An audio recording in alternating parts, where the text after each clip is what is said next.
All right, I believe we are alive on Sir Hound's Reviews. So yeah, you know, it's a normal, giving everybody a chance to come on in and crowd on in.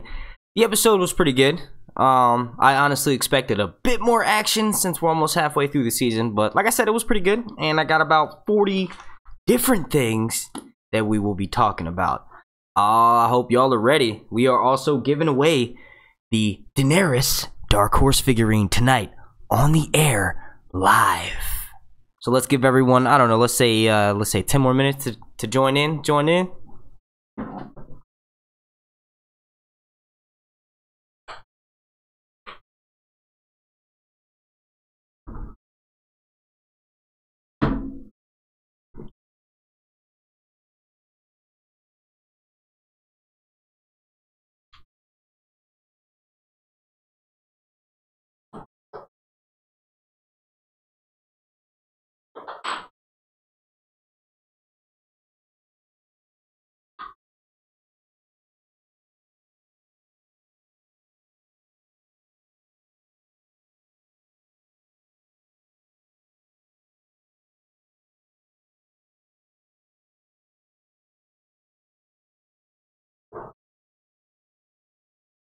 Watching that trailer for episode 4 now.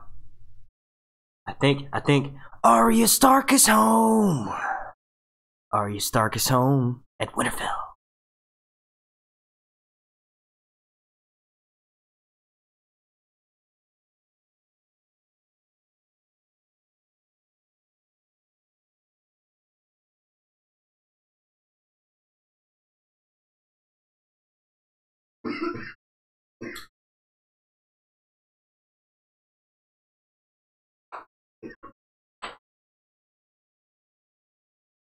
We'll say maybe 4 more minutes.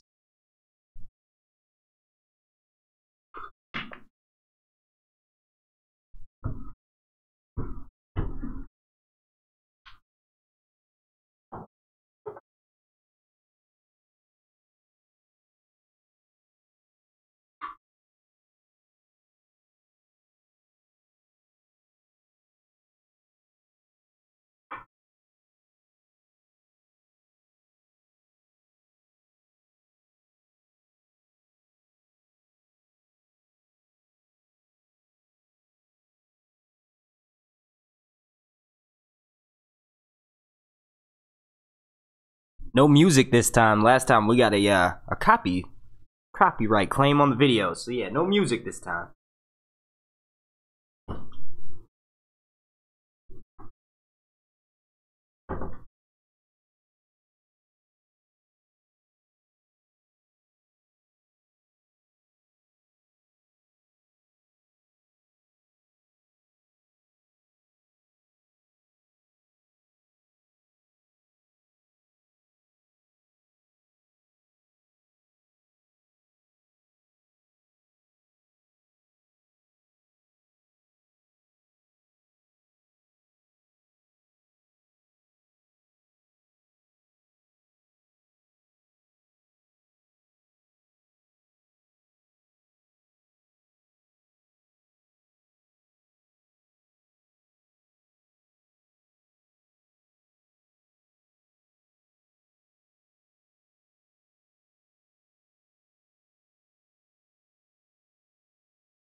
Oh man. Y'all are about to see me in like 2 seconds. 2 seconds. Oh, I got like 3 pages of notes too, so I hope y'all it's already. Oh, it's going down. It's going down. All right, so I did add a few new things to the stream. Every time someone subscribes, oh, see, that'll happen. Bam, right there. Saint with a sin. Thank you for subscribing. We also have the live sub count up there, and then a lower third over on the stage left. Where the fuck is it? Over here. All right, well, whatever. All right, so yeah, so we were in the chat, and one of the first things I want to address is, hey, Bran, do you know what happened later that night? Like, were you, like, I think, honestly, since he had it in pieces, by the way, before we get started here, my name is Mark. This channel is Sir Hans Reviews, and we are live, and we are going to be talking about Game of Thrones, Season 7, Episode 3, The Queen's Justice. It was a longer episode, but, you know, it was pretty good. We're going to talk about that. But yeah, so Bran, did you know that Sansa got raped later on that night? I think it's called the Black Wedding. Do you know that? Because if you don't and you're getting pieces of it, then I can understand the way that you were acting. But if you did know, you're kind of a dick, dude. You're kind of a dick. So yeah, let me take a sip of this Mountain Dew. Oh, we got like I said, we got like 3 pages to discuss, and then we will be hitting up that the chat box. Oh man. I will say this, everyone, it's clarified right away. Bran does not want to be Lord of Winterfell. You know, I can't just say I only did it. A lot of us predicted that. Yeah. Oh man. I didn't live stream since last Sunday, so I'm a little bit nervous. Actually, no, that's not true. I did a 10,000 subscriber live stream. Speaking of which, we hit that fucking major goal. So what we are going to be doing at some point tonight, probably after we get through these 3 pages of notes, we will be giving away this lovely Daenerys Dark Horse figurine. Give me 1 second. Let me grab this. Alright, let's move the coins so it doesn't fall this time. Alright, bam. Put it in center focus. So yes, this right here will be given away tonight on this stream live. So make sure you're tuned in for that. You know, it's still possible to enter the contest. Also, it is still possible. All you have to do is like this video and subscribe, and keep your subscriptions public so it pops up here. And you have to be active during this chat, and we do have some people, you know, that were entered into the contest. Everyone that's commented on those videos, it's going down tonight. All right, so let's see. The first shot we get of the episode, and I'm reading from notes here. That's why I keep looking down away from the camera. The first shot we get is Jon Snow arriving at Dragonstone, and that's him on the beach. I thought it was either him arriving on the beach or Grey Worm and the Unsullied arriving at Casterly Rock. Speaking of which, Casterly Rock, we got like one panned out shot of it this episode. Looks fucking awesome. Can't wait to go back and grab some thumbnails for future videos coming up this week and really get to look at those in depthly. He's greeted by Tyrion. You know, he says it was pretty funny. I was like, dude, are they gonna be assholes to each other? Because I wasn't sure at first. They were like the bastard of Winterfell, and he was like the mid, you know. Afterward, Tyrion, like on their way up to go see Daenerys, Tyrion, and these are just a few things that I wanted to, you know, mention that I picked up the first time watching. Tyrion talks to Jon about Sansa.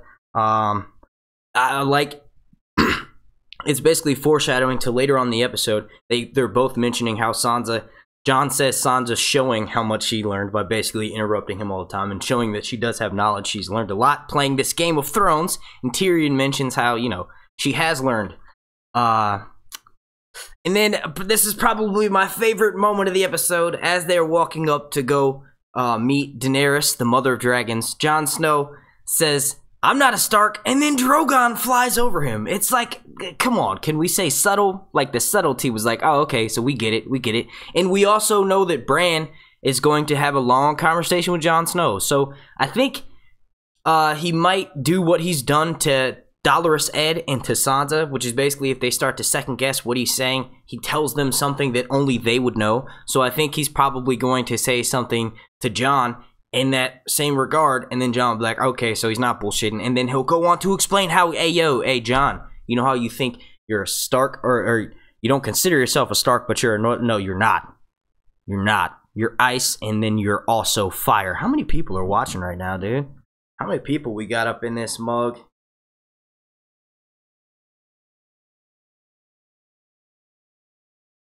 See, we got 784. Oh man, we are jumping up there quickly. Holy shit, we've been streaming for 12 minutes and we've got almost 1,000 people. Let me get on my P's and Q's. All right, so yeah, I do think that it has been revealed that Bran does not want to be Lord of Winterfell, and he will in fact be revealing Jon Snow his parentage. We did see from that trailer for episode 4 that Arya is up on a hill and she is at home at Winterfell. The question is, does she actually go inside? I think she will. You know, Bran and Sansa's reunion, and I'm jumping ahead in my notes also, but Bran and Sansa's reunion was a bit underwhelming. I think her reunion with Jon Snow was better. It was like, maybe it was because Sansa had been out in the cold and she had been suffering, so that the reunion, I felt it more. I'm like, damn, y'all haven't seen each other for 3 years. You know what I mean? But with Bran, it was kind of like, oh, and then as soon as we cut to them in the Godswood, Bran fucking says, I wish Jon was here. Sansa says, yeah, me too. What the it's like they knew that it was like, they knew we were gonna say, hey, this reunion was kind of a letdown. It was nowhere near Jon and Sansa at the wall last season. Like, what the? The showrunners. Oh man, I love you guys. Y'all are awesome. All right, so let's actually get back on track here. So right after Drogon flies over Jon, after Jon, favorite moment of the episode, after Jon says, hey, look, I'm not a stock. Yeah, that happened. Melisandre is getting grilled by Varys. I honestly think that Melisandre also knows what was said to Varys when his root and stem were tossed into that flame by that sorcerer long, long ago. And if you would like to know further into what I'm talking about right now, why don't you look in the description, and then remember that I've done a video about Varys' journey up until season 6, or sorry, up until season 7. So if you would like to know more about what I'm talking about and what he may have heard in the flames, and Melisandre potentially knowing that, you can click that link and check it out later on at some point. I hope you stay tuned, because like I said, someone's gonna win that motherfucking figure. So yeah, Melisandre's getting grilled by Varys. You know, it's funny. Varys basically hits her with, this guy was your lord and savior. Why aren't you down there on the beach to go greet him? He obviously knows something is up. You know, he doesn't know about the oncoming threat of the White Walker, so I'm beginning to question his knowledge. My damn self. I hope the audio is good. I hope that you guys aren't getting any sort of lag on your end. Or there's no lag coming from my end. We are almost at 1,000 viewers already. I hope that, oh man, that's fucking amazing. Let's see, I see 170 likes and 3 dislikes. Can we try to hit 500 likes? Let's start off, that's starting off pretty high, but we almost got 1,000 people, so I think we might be able to hit that goal right off gate. So let's go ahead and hammer down that motherfucking like button. And let's try to make me happy. Don't you guys want to make me happy? I'm making you happy right now, Peppy. Alright, so yeah. The Greyjoy ship appears off in the distance, pulling up. So basically, it looks like they may be arriving next episode, and then Jon will, of course, confront Theon Greyjoy. Last time Jon heard, Theon had fucking overthrown Winterfell and may have potentially killed Bran. Obviously, he knows Bran is still alive, but come on, bro. Like, Theon. Jon Snow, we've seen it. We've seen it. I don't want to talk about the spoilers, but you better be ready. I think it may be a similar situation to what happened to Littlefinger last episode. Episode 2, rather, not last episode. Last episode was episode 3. Can you guys believe that we're almost halfway through the fucking season? That means we only have 3 episodes. If you don't count episode 4, there's only 3 episodes after that. That's gonna be sad. You know what you guys should do to make sure that you can stay happy while we're waiting for season 8? Subscribe to me here, and I will be dropping content regularly throughout this long night, as we call it, waiting for season 8. It's gonna be over before you know it, so you better make sure you're subscribed. And also, you know what? Slap a like, please. Alright, so yeah, let's continue on. Jon Snow meets Daenerys. Daenerys has like 5 minutes. Excuse me.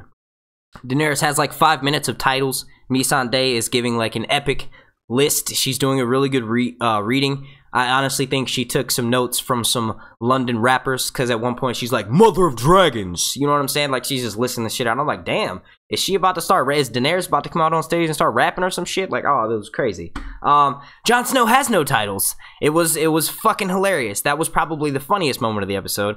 Davos goes, he's Jon Snow. Like, that's it. That's all you need to know. Jon motherfucking Snow. He knows nothing, but he is the acting king of the North. Let's see. Dany tries to check Jon by basically mentioning that she has dragons. Why would she need his help? She doesn't necessarily know about the Battle of the Bastards, but she also knows that she has 3 dragons. Honestly, her attitude towards the fact that she has 3 dragons and thinking they're invulnerable fucking worries me, because that means that she's gonna think not clearly and jump the gun, and we're gonna lose one of those we're gonna lose one of them. And I think Cersei will take one of them out. We may lose another one later on in the season. I want to thank all of y'all for watching right now. We have a lot of people in here. Please, let's yeah, this is awesome. I don't even know why I was saying please. I guess that's just because I'm happy. when I'm happy, I start praising everything. But yeah, no. Daenerys tries to check Jon with his dragons. Jon's responds with the threat of the White Walkers. That's all this dude can. Yo, I don't know what it is, but I feel like English people from England, are known to have manners. And all of these people, their conversations with each other, unless there's like a crowd of peasants, they say whatever the fuck they want to with each other. Like, they take any kind of tone. It's almost like they're family. Yeah, but no, for real, like, it's legit. Like, I'm like worried because the way that they're talking to each other, I'm like, dude, someone's gonna jump the gun. It was like a Westerosi version of a Mexican standoff. Like, I'm like, dude, is this dude Jon Snow about to get, like, obviously we know he's not gonna die, but I'm just saying, is he gonna get like held prisoner? And then he kind of is.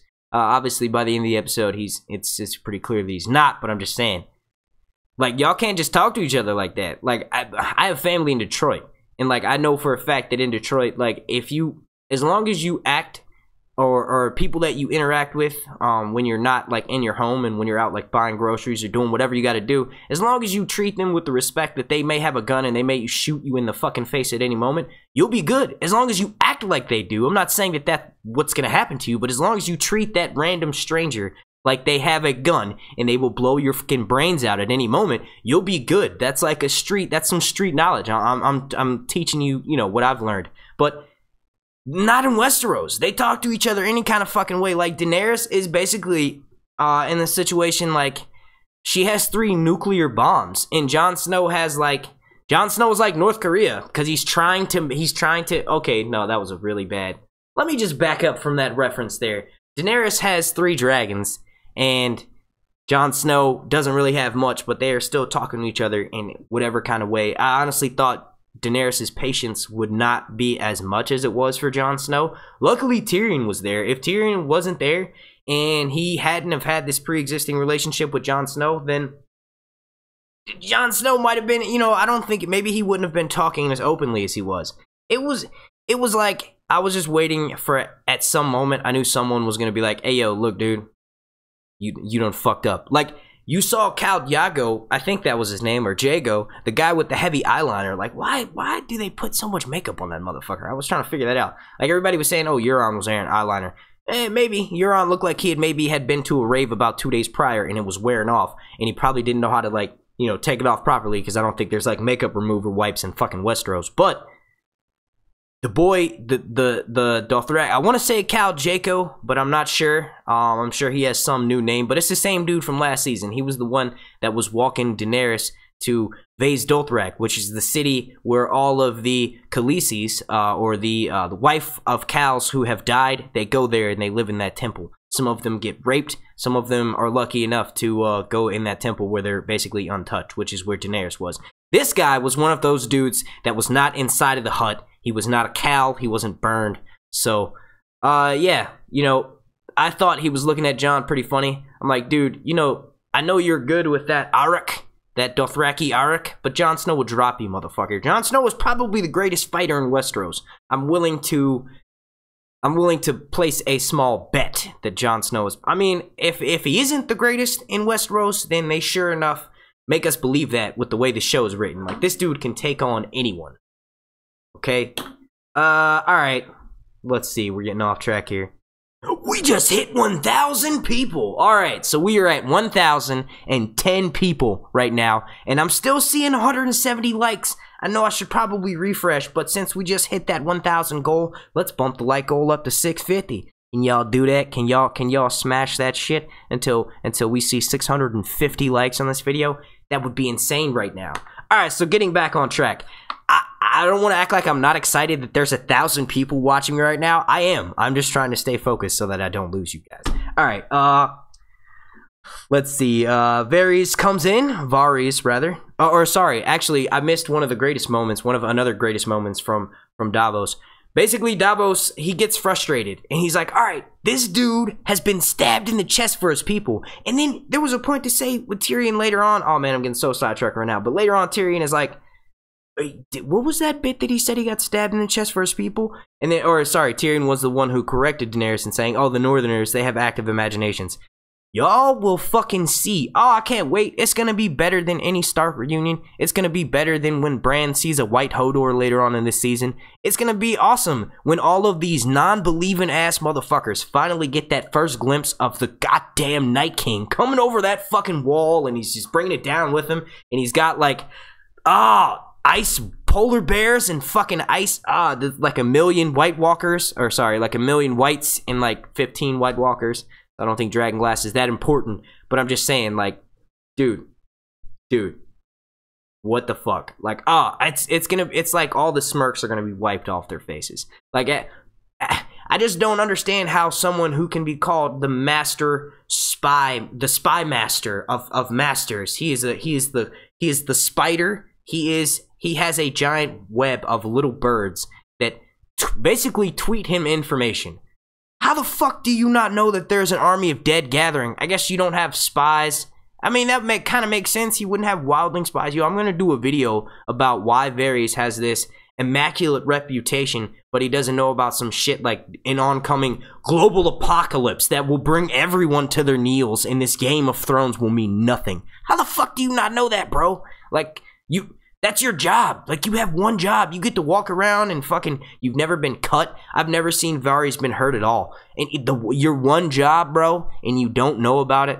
Like, what? What are you even there for, Varys? I'm mad at you. How? You should be...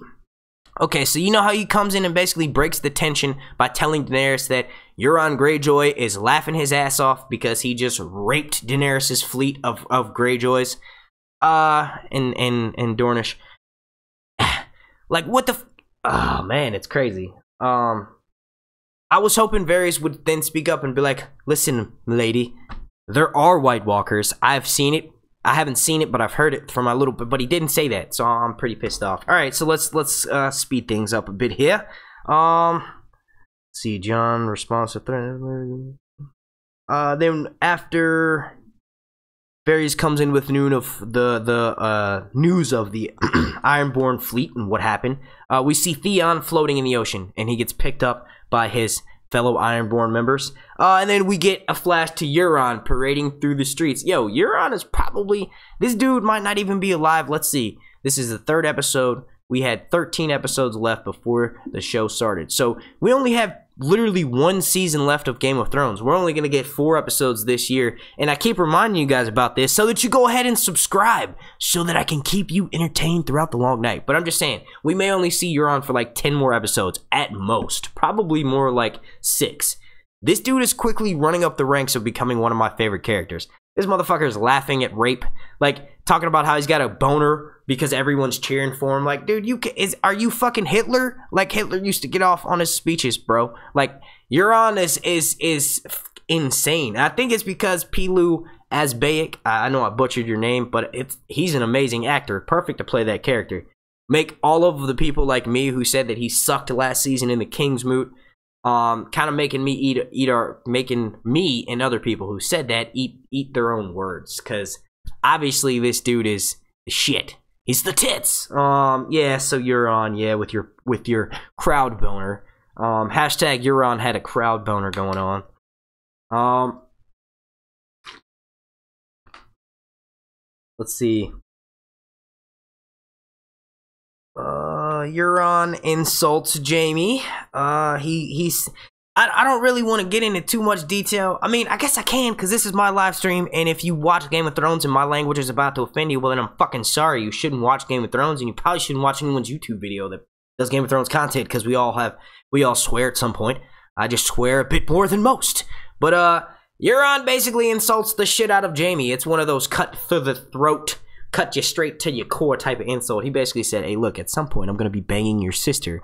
Is she down with the butt play? Is she down with the one of the pink? You know what I'm saying? Or sorry, whoa, one, two in? No, he didn't say that. Two in the pink. One of the is your sister down with that? You know, I'm trying to summarize as much as I can without actually saying like vivid. He basically asked Jaime if he could stick his finger up his sister's butt. Everyone knows that Jaime and her bang. Speaking of which, they actually Jaime got a blowjob this episode. So Jaime, if we're going by blowjob tallies, let's see, Melisandre won, Jaime won. Who else is gonna get one? Perhaps Jon Snow will bend the knee and let Daenerys sit on his face. Hopefully that wasn't a little bit too. Oh man, we're just dropping all types of foul language. I actually have it written right here in my notes. Don't swear too much. We'll see how that goes. Let's see.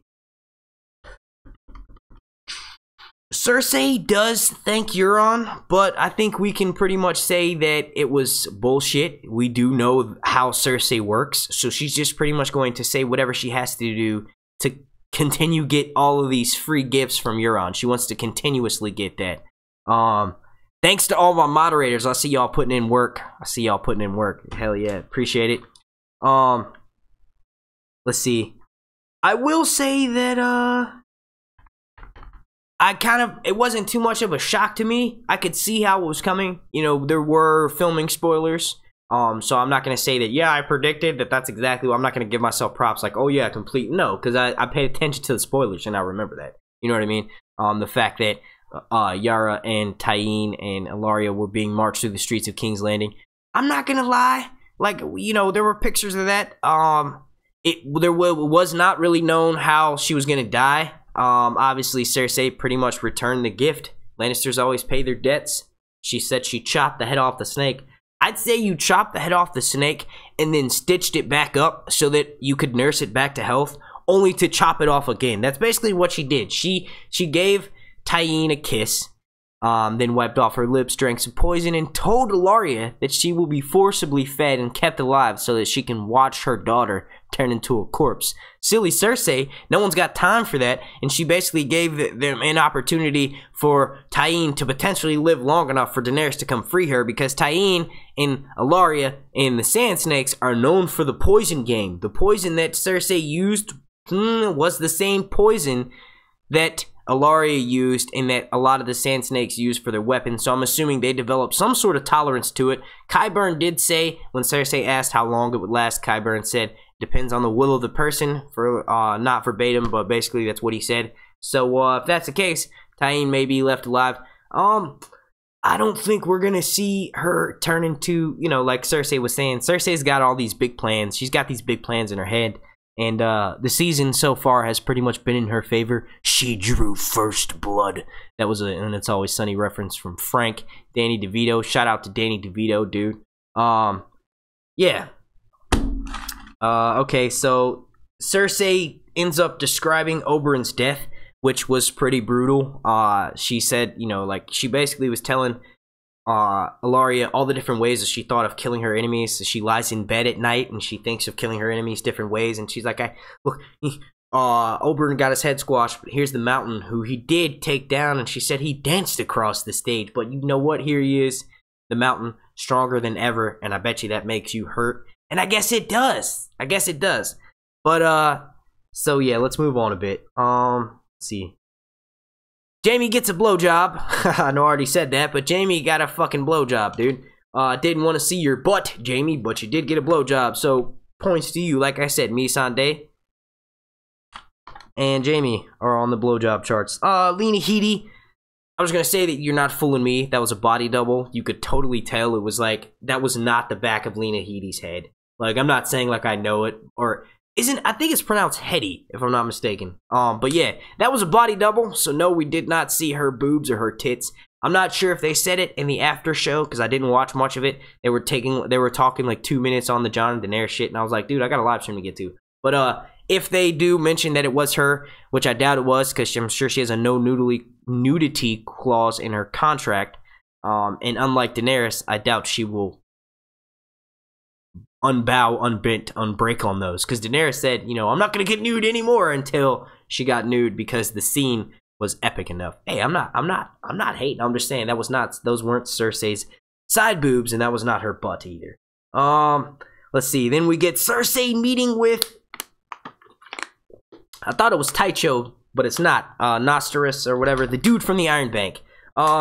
Basically, Cersei buys more time from them. She tells the dude, hey, look, you'll be an honored guest here. Give me a fortnight. If I'm not mistaken, I think that's like 3 weeks.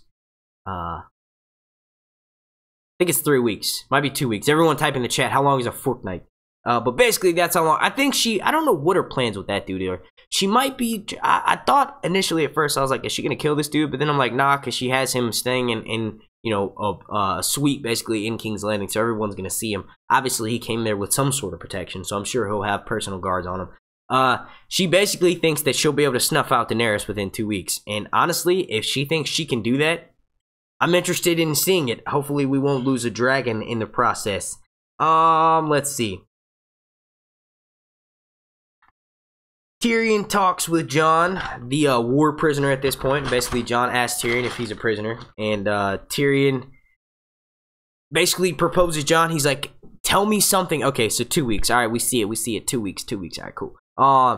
Jon asks, like, basically, okay, so sorry. Tyrion says, I can do something for you. Let's make it a little bit more reasonable. And Jon says, can I get some dragon glass? And Tyrion ends up convincing Daenerys, hey, look, we can at least do this. We're going to need an ally. You know, Daenerys is, like she says in the preview, she's losing all of her allies. So, she is convinced by Tyrion to give Jon Snow the dragon glass in hopes that in the future, when Jon Snow needs her and she needs Jon Snow, or Jon Snow will help her potentially in the future. God, why am I struggling right now for words? All right, so then we got,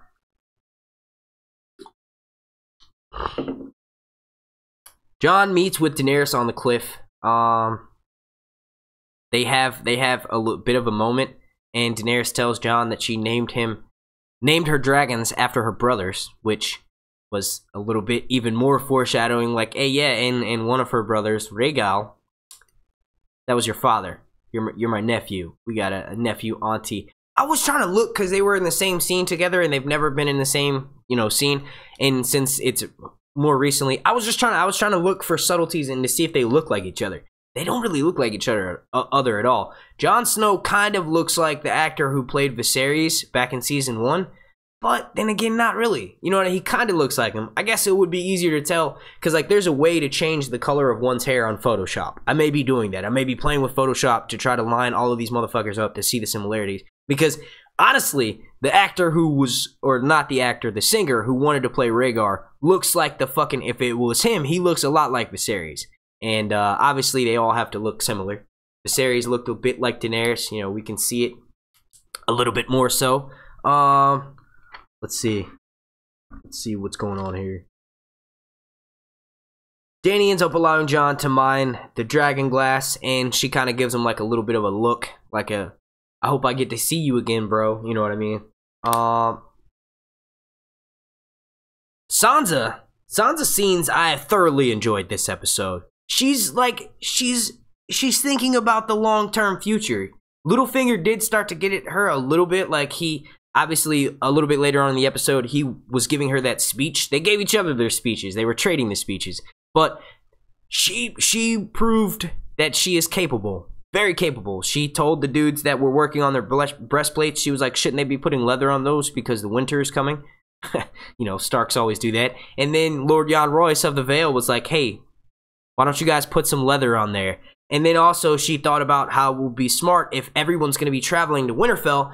It would be more smart. At first I was like, oh, she just wants to have all the food to feed her armies to make sure she can defend from Cersei. But no, she makes a point to say if they're going to be all coming to Winterfell, they need all their food there so they can get there quicker so they don't have to take their wagons with them. I was like, yo, Sansa, looking out for the people. Sansa, that's what's up.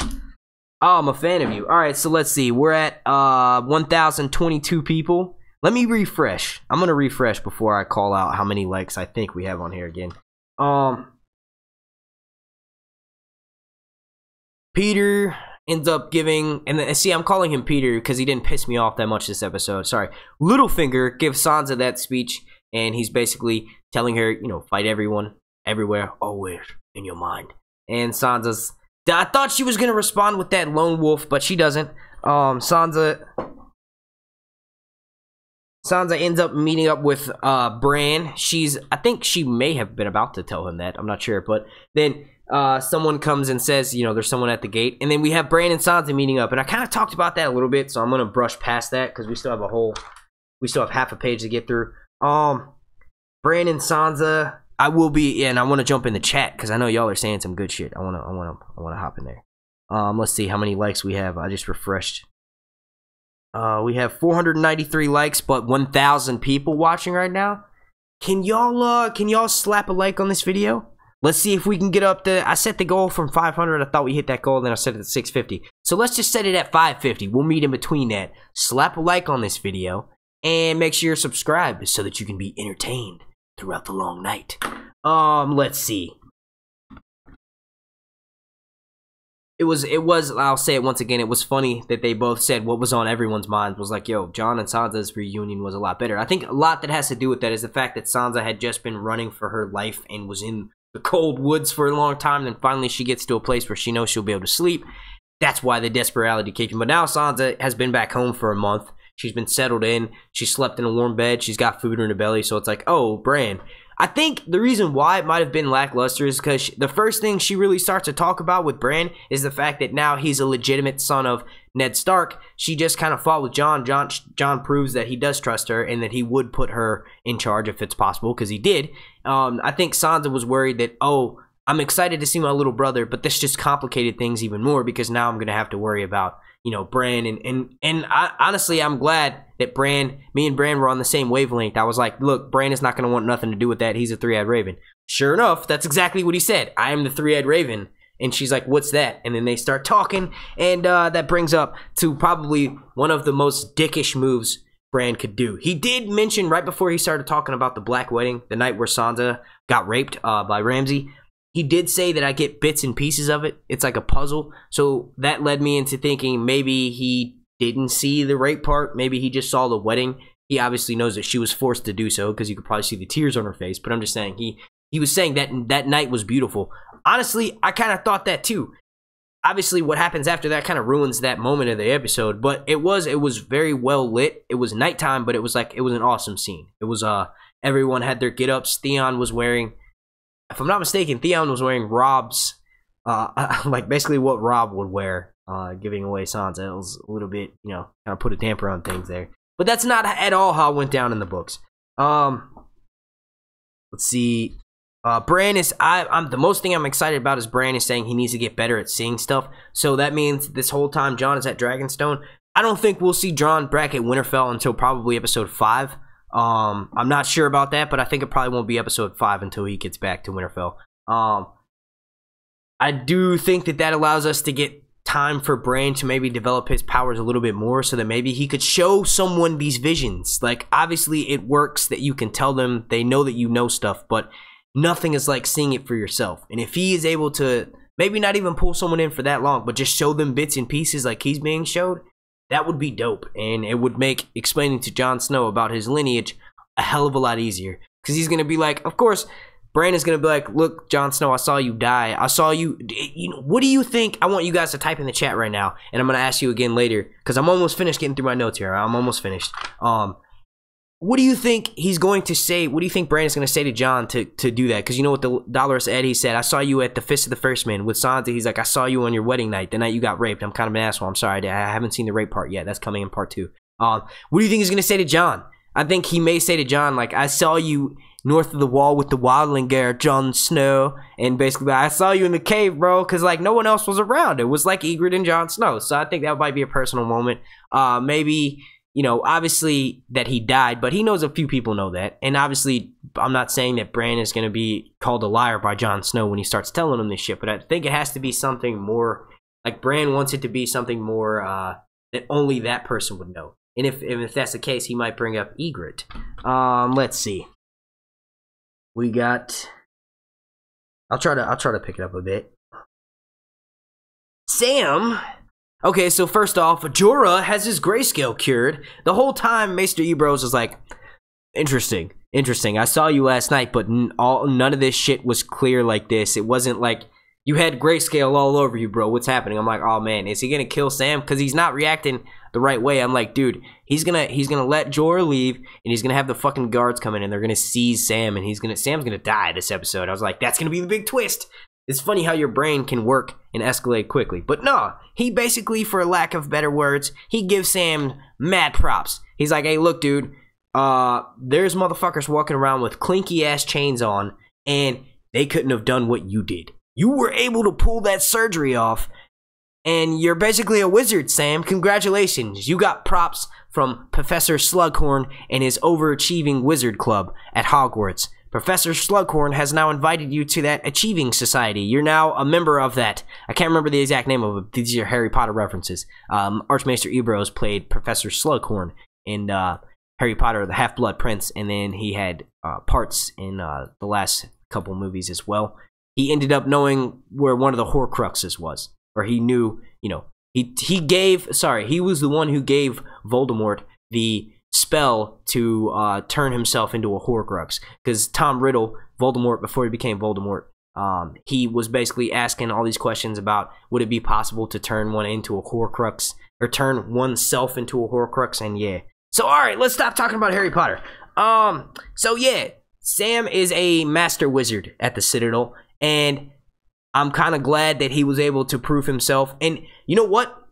He kind of got punished because he has to copy all those nasty black mold covered books, but I bet you some of those books, since they're old, are some of the books that Sam is looking for. Some of the answers that Sam was looking for. Like, he doesn't have to sneak into the hidden section, maybe. Like, basically, he's not only giving Sam a reward, but it's a super reward, because he doesn't have to have a limited time with these books where he has to turn them in before everyone else wakes up. He's going to be physically writing them down after reading them. And I don't know about y'all, but I know when I write something down as well as reading it, it's double engraved into my brain. So Sam will be able to take this knowledge with him to go aid Jon Snow in the war for the White Walkers, the Battle of the White Walkers. Yo, I hope episode 4 is filled with some battles, bro. Like, I'm not even gonna bullshit. You notice normally when I do these live streams, one of the first things I say is, what you guys rate the episode? I give it a 10 out of 10. I mean, Game of Thrones good is good, but like, I was like, dude, we could have at least gotten, they pissed me off when we didn't get to see the Siege of Highgarden. I was like, are you fucking serious right now, dude? Like, y'all are just gonna skip. You can't do that. There's only 7 episodes of this season. You can't skip over a fucking battle scene. That was excusable in episode 5, but you cannot skip over a motherfucking battle scene when we have when we have a shortened season. You can't do shit like that. Like, y'all could do that back when y'all's budget was nothing. The only reason why I think they did that is because I think maybe these battle scenes that are coming up involve like all 3 dragons at once. Obviously, we know it's going to be Field of Fire 2.0 next episode, but it just goes above and beyond that, because they just couldn't afford to do, I guess, the little bit extra now. I don't know, but I'd say if I had to rate it, I'd probably give it like a 7, because there were some good moments, but there was a lot of talking the first 20 minutes, and there was a little bit of something to make up for that, but I was like, come on, dude. I gave it like a straight up 7. 7.5. Let's see, we get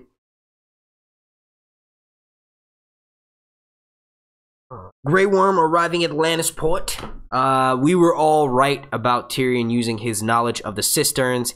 He basically, once again, turned something around to his advantage. Tywin Lannister put Tyrion in charge. Tyrion explains it. Put Tyrion in charge of the sewers. Tyrion built the sewers at Lannisport. Tywin built everything else. And Tyrion told Grey Worm, hey, look, dude, go through this way. It was Tyrion's tunnel that he used to sneak in whores through. Tyrion would get in whores to Casterly Rock by taking them down this magic cave, which I don't know how that conversation kind of went. I guess it's because he's a Lannister, but can you imagine those conversations with those girls? He gets them to the entrance of the cave, and he's like, nah, trust me, babe, I'm a Lannister. And she's like, you don't really look like Jaime or Cersei. We know they're Lannisters. You know, he's obviously picking up these girls from somewhere in Lannisport. And he's like, nah, just trust me. And they're like, oh, okay. And he's like, but we can't go in through the front door. And they're like, that's a little bit weird. He's like, yeah, but I got the secret entrance through this cave. And then it's like, do they follow the magical dwarf man into the cave, into the darkness? Y'all saw how creepy that fucking entrance looked. I don't know if I would have followed him. I mean, obviously I wouldn't be in the same situation, but I'm just saying, like, would y'all have gone down there? The implication would have been heavy. And if you watch It's Always Sunny, you know what the implication is, and they weren't out at sea, but it's a very similar situation. It's like, do you almost have to say yes for fear of getting raped if you say no? But he's I don't know, man. I wouldn't have followed his ass in that cave. That's all I'm gonna say about that. But yeah, so Grey Worm sneaks in with a small group of 10 good men. Tyrion says a line from Bran about basically how he said, "Give me 10 good men and I'll impregnate the bitch." Tyrion used that line, and basically we saw the Unsullied sneak in and let in more of the Unsullied. The Unsullied take Casterly Rock, and then guess who's on the fucking horizon? Euron, crazy screaming battle axe. I am the storm, him motherfucking self. So, a lot of us thought Grey Worm would be dying this season. I think it will be next episode. Let's see. We got Jaime taking Highgarden. Jaime confronts Olenna. Jaime then allows... Basically, Jaime learning from his mistakes was with Robb. There was a point in the Battle of the Five Kings where Robb had taken half of his troops and sent them in one direction and sent 2,000 of those other troops to meet the Lannisters in another place. And basically, Jaime, the part of the description of synopsis for the episode said Jaime learns from his mistakes. That part was learning from that battle, and he's relating it till now. He left some of his troops to guard Casterly Rock, like he sent some of his forces there. Grey Worm realizes, okay, something's up, and then that's when we cut to Jaime seizing Highgarden. And there wasn't much of a fight. Olenna kind of says it. She's like, we're not really known for our fighting.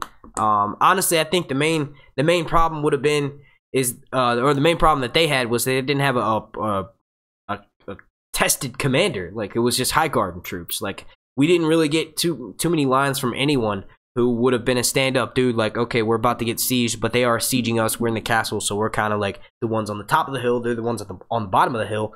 You know, someone who had been through, like, if Tyrion had been there, I guarantee you they would have put up a fight long enough for Daenerys to show up. I don't know if the same could be said for how reckless the Greyjoys were when, you know, oh man, Yara's like, yo, let me get some ass, we're in enemy waters, but let me get some ass. So yeah, that was what Jaime, I pointed that out because I wanted to, you know, make a note of that because that's what was in the description. That was Jaime learning from his past mistakes. Then we have Olenna telling Jaime that basically she was the one who killed Joffrey, and he wants her to tell him that, to tell Cersei that. And then Olenna, this was one of the last things that I noticed in the episode. Olenna pointed out to Jaime that Cersei is going to be his downfall, and he's kind of like, you know what I mean? And he says that's not much coming from you, but he does kind of say like he doesn't care, which honestly, that's how he feels in the novels. He feels like him and Cersei came into the world together, they're gonna leave the world together.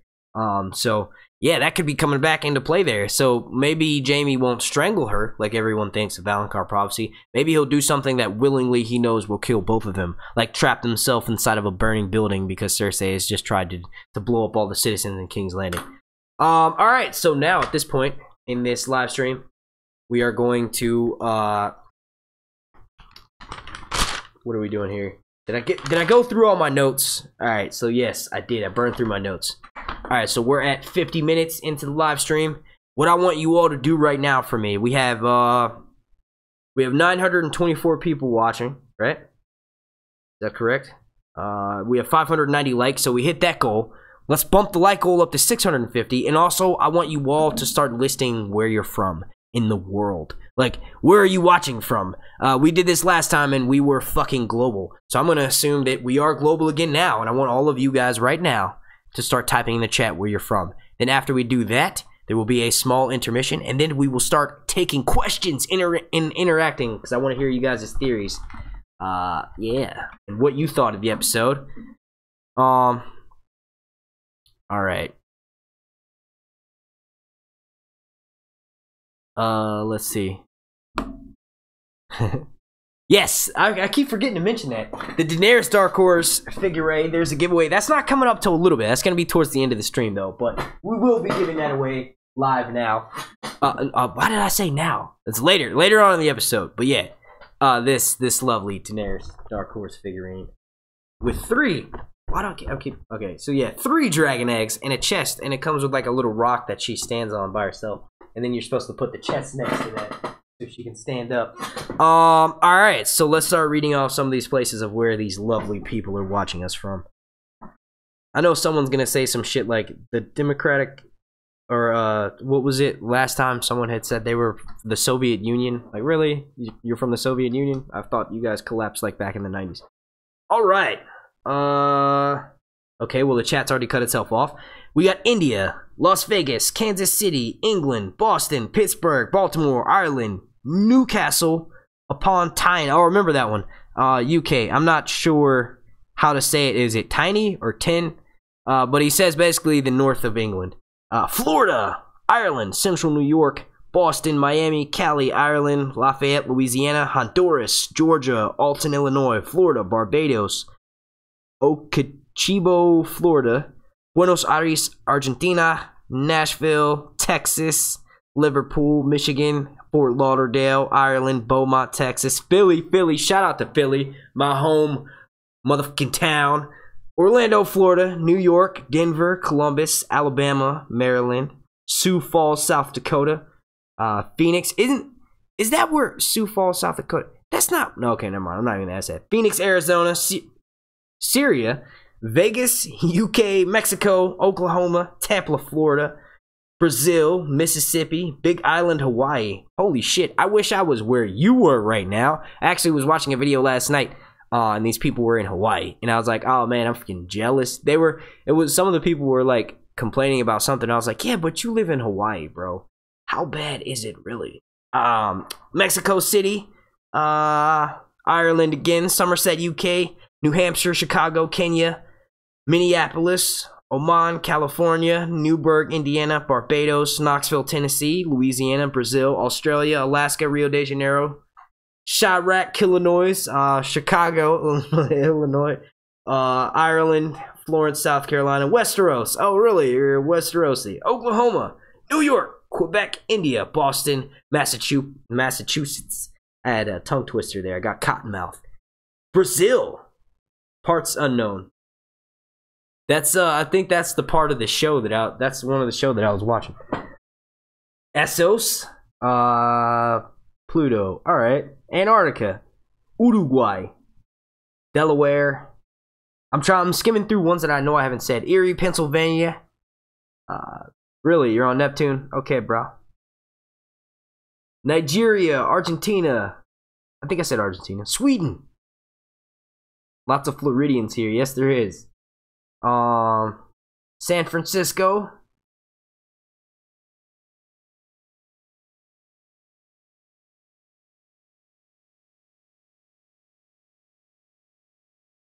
I think I got it all. Wichita.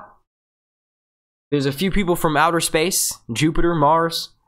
All right, so yeah, I think we got it all. All right, so we dropped down to 741 people. I think that's probably because I've took so long to list where everyone's from. But yeah, we had to do it because now it just lets everyone know we're global, we're worldwide.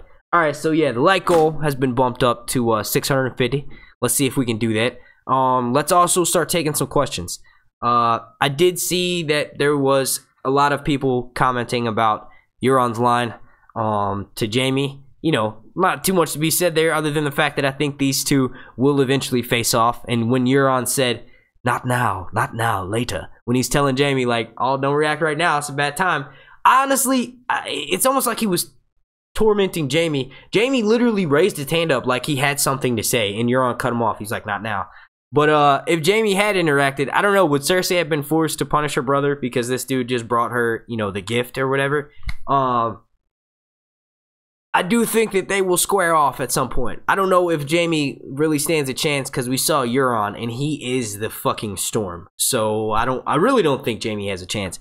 Damn, my stomach just rumbled like hell. I got tacos waiting on me for when I finish. And we've jumped up like almost 150 subscribers. You guys can see that over there. We're at 11,911. The goal for this video will be 12,000. Can we get to 12,000 subscribers? That's like 80 more. I know we can do it. We can do it because half of y'all watching right now probably aren't subscribed to this channel. And I don't know why. You just haven't, you watch my videos, you check them out, but you haven't really made that decision. Just go ahead and click it. It's free.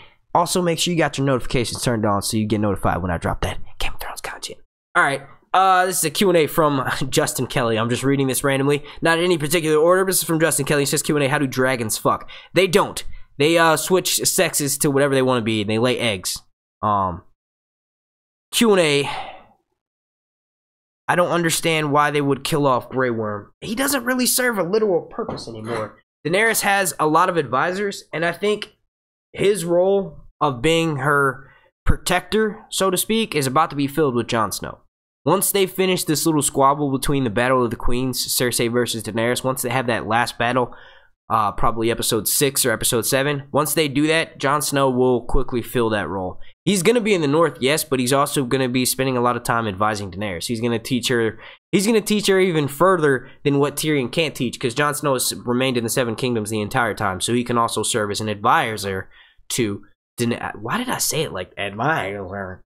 He can also serve as an advisor to Daenerys and inform her in ways that Tyrion has. Let's see, Q&A. This is from Shelby Hicks. It says, do you think Varys is a spy for Cersei and will die on foreign lands because Dany finds out? That was actually one of the things I wanted to bring up. When the last part of the conversation between Melisandre and Varys, Melisandre did say, I'm supposed to die in this foreign land just like you. Melisandre, it pretty much confirmed it for me. Melisandre is going to leave Dragonstone, but she's going to take off her glamour. She's going to come back as the old woman. It's like she's saying, yes, she will leave, but she's got to come back one more time. She knows she's going to be vulnerable in that old woman state. She knows she's going to have to remain in that old woman state probably, like, pretty much the entire time. It will be interesting to see if she actually does go to Volantis. Maybe she has to go and touch in with, like, the High Priest of her lore. Maybe we'll get to see her interact with Kinvara. Maybe it'll be like a random, like, 2 minutes of an episode we see a scene of her arriving in Volantis or something. She's on Dragonstone, so it wouldn't be too much for her to catch a sip over to Essos.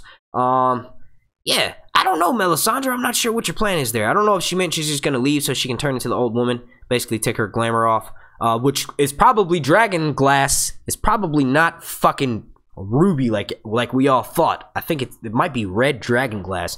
But yeah, nah, I'm not sure what her plan with that is. I do think that she obviously, if she does, okay, so if she doesn't go to Volantis and she's just saying that that's where she's going basically because she wanted to, it's like all the conversations between the characters this episode, they kept just trying to insult the fuck out of each other, just like a pussyfoot away, like beating around the bush type of way, and she's insulting him at the end by saying, you know, basically what she may have heard that through the flames, what Varys may have heard, which is basically that he's gonna die in a strange land. It just doesn't, I don't know what it is, like why everyone hates each other so much. Honestly, I can understand why certain characters hate each other, like Davos and Melisandre, but I don't understand why everyone is so harsh to each other. Like, y'all are, like, we get it, the writers, y'all can do jokes and slip them in and everyone can insult each other, but like, for real though, like, do y'all have to hate each other that bad? Like, what is the deal, man? But yeah, no, I think what may happen is Melisandre may take off her glamour, and she knows she's gonna come back very frail and old, and since she's not using her magic to stay young, I don't think it's like a typical glamour. Whereas like a magician can glamour you into thinking that this card was another card when really it was that one, and then he pulls it out of your hat or some shit. That's what I think of when I hear glamour. But I think that this is something different. I think she's physically reverting back to a younger age, and she just doesn't age. I think it's like she not only appears young, but she's also youthful internally as well, which means like she's got the body of a you know, maybe like a 31, 32-year-old woman as opposed to a 400-year-old woman. You know what I'm saying? So if she takes that off, I think what she may have been doing when we saw her take it off the first time was curling up and dying, and she didn't die through the night, so she's like, oh, okay, I guess I'll carry on for another day. We saw she was pretty much at her wit's end when she brought back Jon Snow. So it wouldn't be too much to think that she doesn't have very long to live if she takes that glamour off. So if she does that and she needs to spend, she knows the little bit of time she has left, she wants to spend it advising Jon Snow and Daenerys how they basically need to work together because they are... Okay, everyone kept getting at me when I said this in my Jon Snow and Daenerys wedding video about how I said they are the union of ice and fire. Okay, what do you want me to say? Ice and fire, fire? We know that Jon Snow is half fire himself, but he doesn't really know that. And I don't know why, but people think that when he finds out he's half Targaryen, he's gonna magically be like, okay, fuck the Starks. I'm the last dragon, baby. Let's be all about the Targaryens. No, he's going to be a Stark, probably even more so. Like, it's just gonna confirm, like, okay, so, like, I might not be, you know, one of my parents might not have been, you know, I think it'll be, whatever. But yeah, so I think Melisandre may spend her last days trying to bring Jon Snow and Daenerys together, and she has to be hands-on to do that. So I don't know if she's actually going to go to Volantis. She might go to Volantis. It'd be cool to see, you know, who she runs into and why she's going there, but I don't know if that's necessarily gonna happen. All right, so another Q&A. This is Q&A. Why does Jon Snow not tell Daenerys about Harrenhal and what he saw there? Not tell everyone. Do you mean Hardhome? I think, honestly, I think he would have. I think he would have if he had been given the chance to do that, but it got cut off. Like, they would have insulted each other for another 10 minutes if Varys hadn't walked in and told her that the Ironborn's fleet got smashed by another Ironborn fleet and she lost a good number of her ships.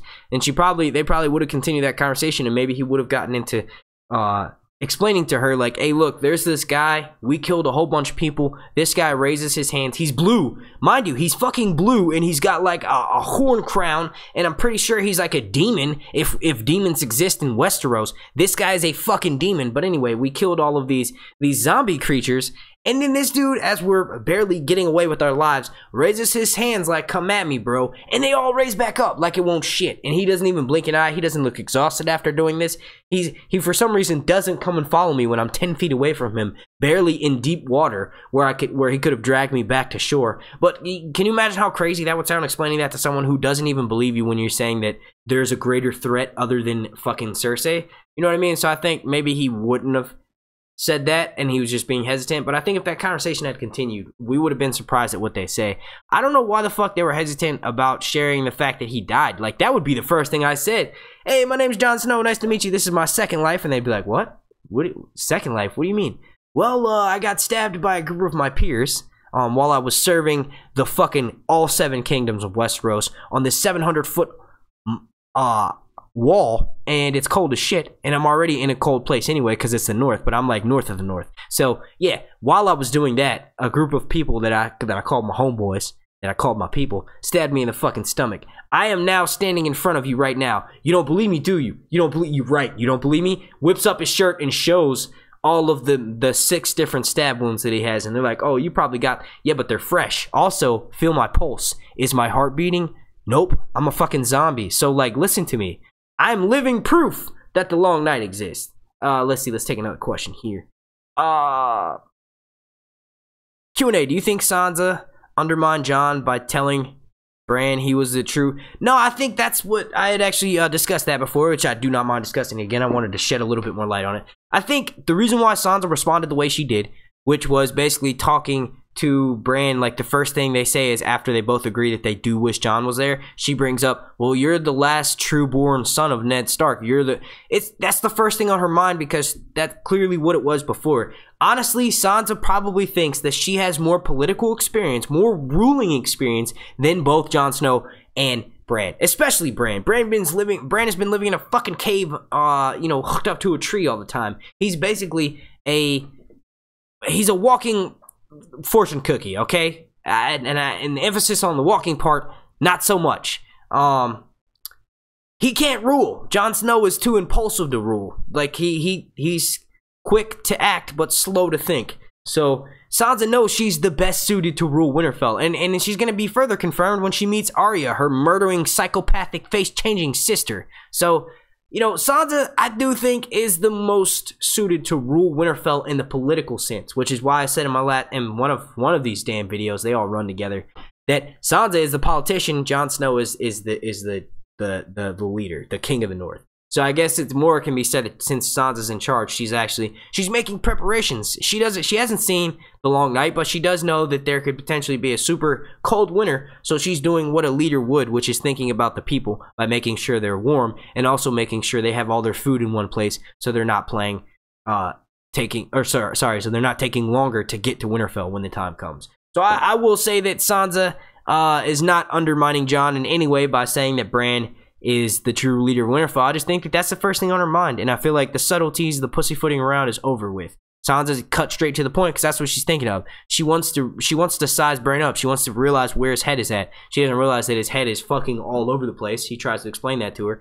Honestly, I'd have been like, hey, dude, let me look at your pupils. Are you fucking dilated? Or are your pupils dilated? Are you on fucking drugs right now? Because you're saying some crazy shit, bro. You need to calm down. You need to sit down and calm that shit down, bro.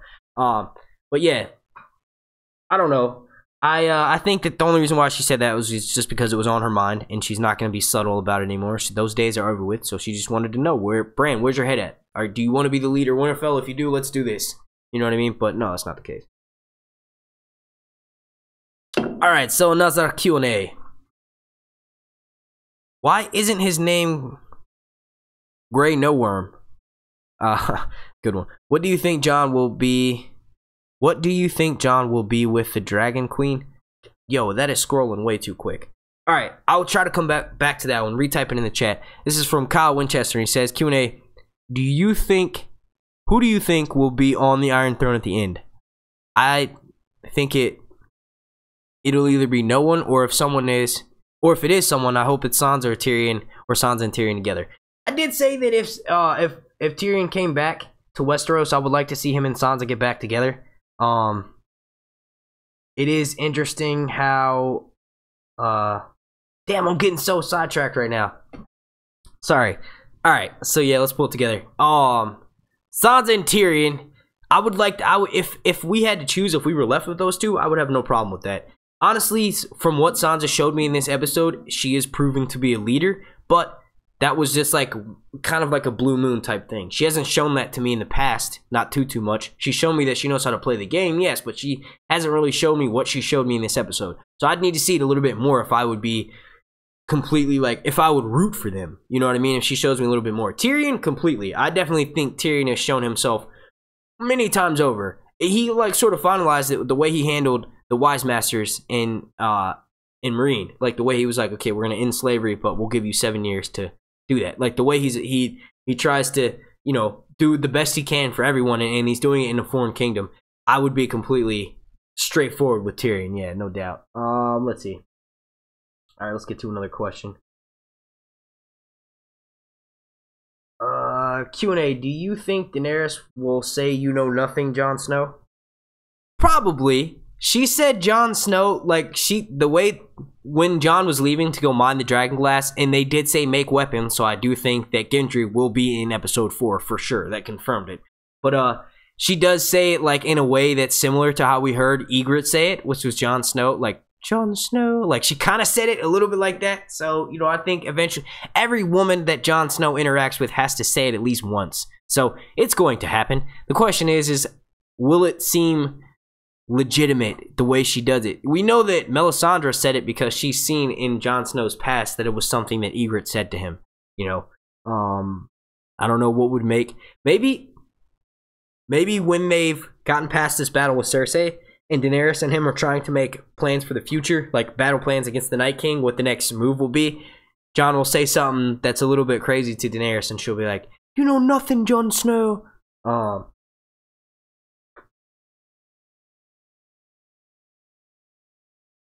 Yeah. Peter Romero, he's got a good point. If you want me to see your question, use the Q&A in front of it in capital letters, or use the big question mark emoji that should pop up, whether you're watching from your phone or from your tablet or wherever. Someone says, you must have smelled the tacos that look... Hell yeah, dude, I've been smelling Mexican food the whole time. I've been watching Game of Thrones. I'm like, I want to go eat some tacos. But I couldn't eat while I was watching because I had to take notes. Q&A, in the preview for next week, you see Daenerys riding on the dragon, and I assumed it was on her way to destroy the Greyjoy fleet. Do you think Jon will be with her? I don't know. I don't think so. I need to rewatch the trailer. I watched it like maybe twice before I jumped into this live stream, so I'm not going to be able to give you a concrete answer on that. But I don't think Jon Snow went with her. I think it's going to take some time before they actually team up. I don't know if we'll even see them officially team up this season. I think if we do, it'll be the last episode. You know what I mean? On some dire type, had to rescue you from north of the wall type shit. I don't think that they're going to be... I don't think that Jon will aid her in fighting Cersei. I think that they will team up, but it won't be with fighting Cersei. It'll be with fighting the Night King. The question is, does it happen this season? If you really want to know, there's a link, and there's a link in the description down below. It'll take you to some videos that I did on the plot leaks, which were back in like December. So if you really want to know, you're a brave soul, you click those and go check that out, and you'll find out. But yeah. So let's see. I'm gonna do one more question, and then I'm going to take a break. I'm going to smoke a cigarette, which it'll be like 2 minutes, not even. Let's see, one more question before that break. Q&A, will we get a Rhaegar Targaryen flashback scene? Hell yes, and I think Bran's set up for it in this next episode. Bran's at Winterfell. We no longer have to waste time with seeing him on the journey to Winterfell. He's there. So anytime we cut to Winterfell or any northern scene, Bran will be in that scene. Bran basically told Sansa, I'm going to be sitting here trying to work on my dreams. Try to work on seeing the whole picture as opposed to pieces to the puzzle. I do think that we'll see him in his wheelchair. But yeah, so for sure, we will be seeing a Rhaegar Targaryen flashback, and I think it was set up perfectly. What will happen is Bran will probably try to go in search in the Weirwood net or in his basically Hall of Dreams. Holy shit, we got a super chat. Let's see. This is from Matt Z, and it's for $5. And it says Bran will ride his sled into battle pulled by Nymerius Wolfpack and Arya on... Yo, that would be fucking epic. I would totally be sick with that. And you know who'd be warging? Bran would be probably warging one of... Yo, I bet you Bran can only warg one direwolf at a time, but if regular wolves are like so much smaller, and maybe the smaller the creature, the easier it is for Bran to control their mind, which is why he's able to control a flock of ravens, or crows rather. You guys know the difference between a crow and a raven? The difference is that the crow is smaller, for one, and a raven actually has 2 or 3 feathers on the back part of it. You know, they stick up. The raven, I think a raven always has 1 or 2 feathers that's longer than the other 2. The main way of telling the difference is the size. Before I forget, thank you, Matt Z, and the imagery that you just gave me made me excited for what the hell's coming up in this next episode. Thank you for the $5, good sir. What were we talking about with Bran? Oh yeah, the Rhaegar Targaryen flashback. It's going down. It was set up for in this past episode. Bran will likely go in search for more answers to give Jon Snow when he shows up and he tells Jon about his lineage. He'll probably have to go further into that, and that'll probably lead us into Turned Harrenhal, where we get to see Rhaegar and where Lyanna first met. I do want to say that this is perfect setup because Mira actually traveled with Bran to Winterfell. That's like the last stop on the train. There's no further help that Bran needs from her. She's been through a lot. She lost her brother. She's starved. She's been chased by dead people for like three seasons now. So she needs a break. Bran's gonna be like, "Hey, go home. How's your dad? Is your dad there? Can he come here?" You know what I mean? And then we'll get to see Howland Reed. It's not really that I'm excited to see Howland Reed because I love his character. It's more like this is another person that was at the Tower of Joy that was actually alive. Someone who can not just be like, "Hey, yeah, I saw it in a flashback." Nah, homeboy, I was there. All right, with that note, I'm going to go on a small break. And we dropped down to 650 people. Did we hit this? We're at 648 likes. Can we get 2 more likes on this? But yeah, I'll be right back. I'm going to be in the chat, though. I'll be talking to y'all in the chat. Let's try to get some of those Q&A questions. If I have any mods that are watching right now, let's see if we can't repeat or try to repeat the questions over and over so I see them. Like basically spam a little bit. But yeah, I'll be right back.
saw someone just said Bran is straight up a creeper. That's funny.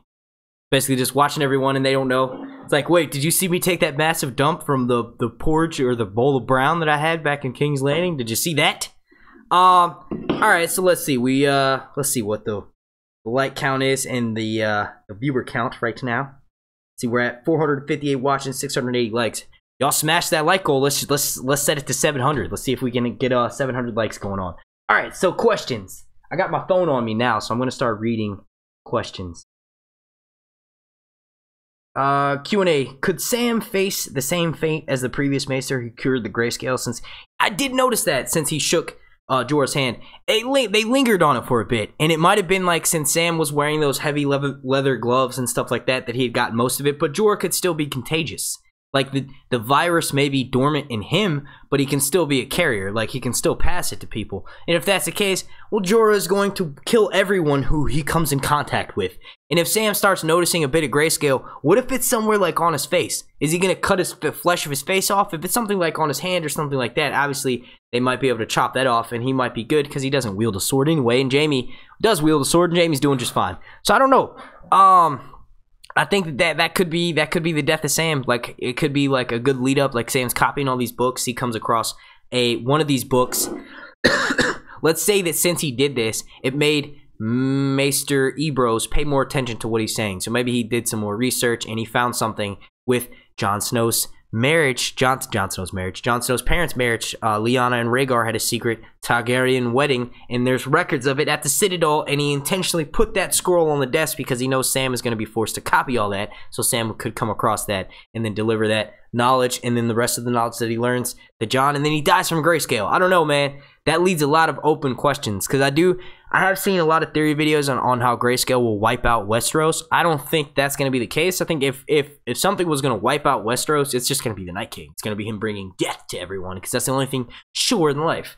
Alright, so another question.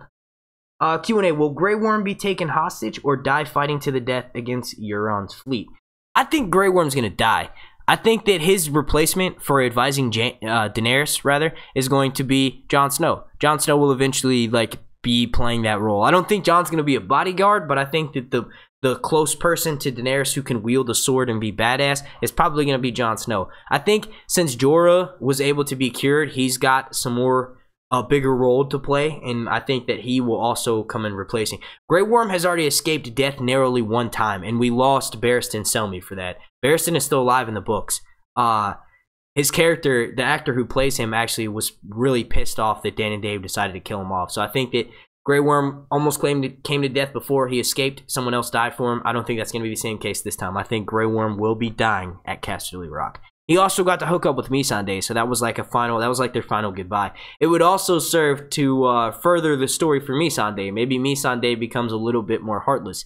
When she greeted Jon Snow at the beach, it was hilarious. She was like, "Hey, Jon Snow, how you doing, buddy? What's going on? Welcome to Dragonstone. I'm gonna take you to go and meet the Mother of Dragons. She's this really nice lady sitting up on the throne." She gets there and then completely switches off.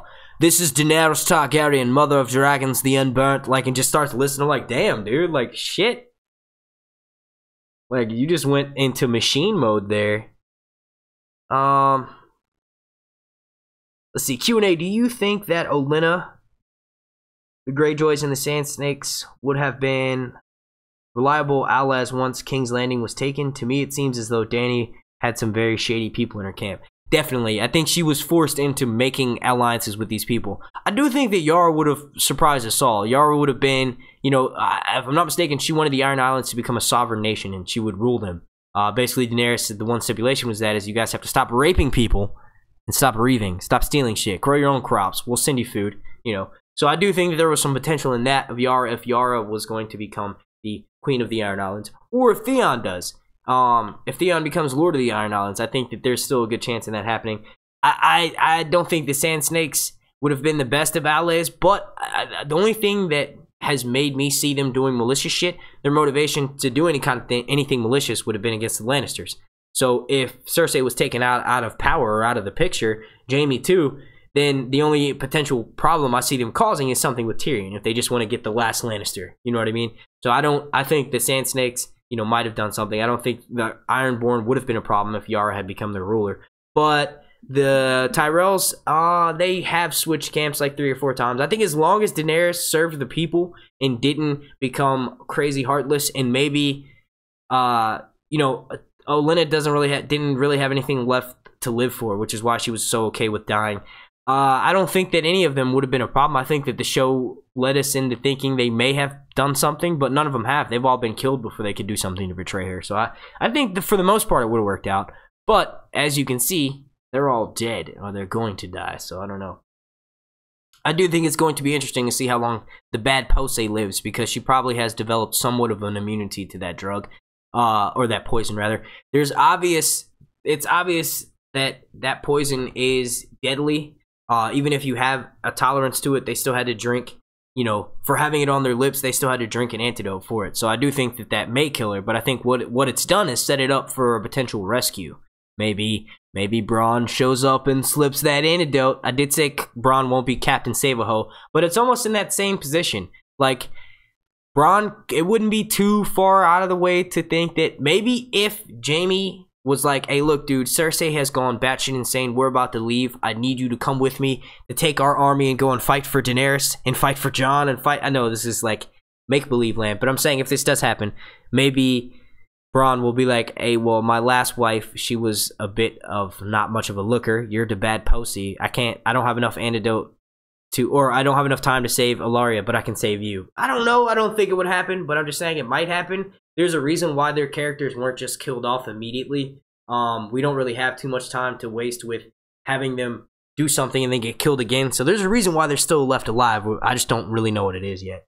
Q&A, do you think Bran knows that Littlefinger betrayed his father? And if he does, when will he tell Sansa? Well, I do think that once he knows that Littlefinger's at the castle, basically once he is around Littlefinger, he will start getting those visions.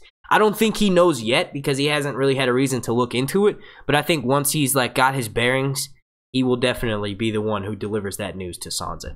And Sansa will of course believe him. That's going to lead to the death of Peter Baelish. Did you guys see the Catspaw dagger in the trailer? Did y'all see that shit? I saw Jaime opening up a trunk of loot, which I'm assuming he stole from the High Garden, or the Tyrells and High Garden. And there was also a Catspaw dagger, someone opening it. Opening the Catspaw dagger. So yeah, we're going to get to see that next episode. Q&A, was Olenna's death realistic? Poisonings that kill that quick are usually more gruesome, like Joffrey's, right? They didn't show her actually dying. Jaime just left the room. I mean, it was a decent amount. It made her wine glass go up. It was like a full container of poison. So I'm sure the more poison you ingest, the faster it would probably kill you, because it hit your bloodstream the same. It would hit your bloodstream in the same amount of time, but instead of being a smaller amount of poison, it'd be a more massive amount. So realistically, it could kill you faster that way. Let's see.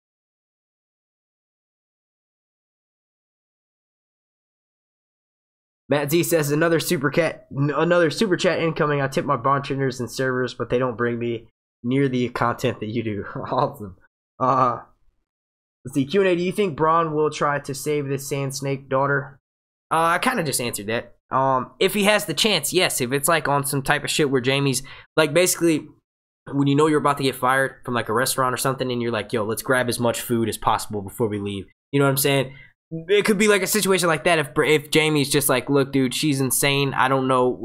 I can't save her. Let's take the army. This will never probably happen. But if it does, then I could see Bronn being like, well, I have the chance. I can save the bad Posey. Let's take her with us. We might get to see her boobs again. And that could be like literally the only purpose of saving her.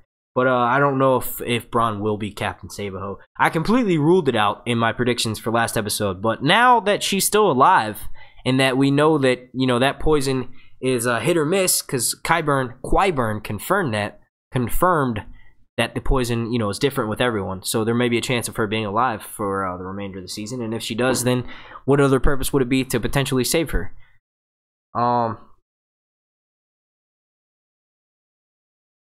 Let's see. Q&A, what do you think Dany will do when she finds out about Jon dying and being resurrected? I think if anything, that would solidify it even more. She has been through some shit, whereas like if anyone else had been put in a funeral pyre and burned, they would be dead. She obviously didn't die. I think her finding out something like that Jon Snow was killed by a group of his peers betrayed, basically, that'll make her seem a little bit more lenient towards him. And then once she finds out that he was brought back, and it was like, I think once she sees the White Walker, she's gonna be like, oh, okay, all right, this dude was legit. But I don't really know how she would take it, because she's also seen some shit and been through some shit herself. I think someone who would be more willing to be like, holy shit, that happened, would be someone like, probably someone who hasn't seen any kind of magic. So that would have to be like, honestly, Cersei would probably be the most impressed. Well, no, she wouldn't, because she saw that happen with the Mountain. There's like zombies all over Game of Thrones, dude. The war is already happening. What if all that needs to happen for the Night King to control all of these zombies that are walking around Westeros, Beric Dondarrion, Jon Snow, Franken Mountain, I think I named them all. But what if he's able to do that? Like, once he's able to cross the wall, he can control them now. And it was like the only thing stopping him was the barriers and the runes that are carved in the foundation of the wall. And once that's down, well, he can control everyone. All right, we got a super chat from Matt Z. The looks like the MVP of the night is going to be Matt Z. He says, "Thank you for the $5, sir." And he says, "What will Bran reveal what Podrick did to those prostitutes?" Well, if I'm not mistaken, I'm pretty sure he smashed all up and down that, and multiple ones, and they were thanking him. They should have paid him. Appreciate that, Matt Z. Q&A. Do you think Bran and Mira will get together? I hope they don't, because Ellie Kendrick has said she hopes they don't, because it would be really awkward to film. So that's why you hope they don't. I would like to see, you know. But yeah, I don't really know if there's time left for anyone other than Jon and Dany to get together. It's like starting new relationships. Pre-existing relationships like Tyrion and Sansa would be easier to manifest, because they were technically they're still married. I guess not, because the wedding was done by an illegitimate king, someone who was a bastard. So I guess not, but I don't really know if there's time for them. Maybe I don't see them hooking up, but I can see them maybe kissing each other. Bran is a cripple, so I don't think the goods work. Maybe they do though, because I know it's possible to be handicapped and still, but I'm not necessarily looking forward to it, but I could see it maybe happening, just if they're like, fuck it, we're about to die, you know what I mean? I just think that the only thing Bran's going to be doing is advising people on what they need to do to prepare for the winter. Him and Jon are the only two that are on the same page. Beric Dondarrion and Thoros and Sandor are on that page. Sandor's getting to that page, but they haven't met up with Jon yet. So as far as whose paths are most likely going to intersect and who's on the same page, Jon Snow and Bran, they're our brothers. They're one and the same. They're like Logan Paul and Jake Paul. I always look like I'm like smacking myself in the forehead whenever I dab. I'm not with these youngsters. Dab. Oh man, my phone's about to die. Right. Perfect timing, phone. Good job, phone.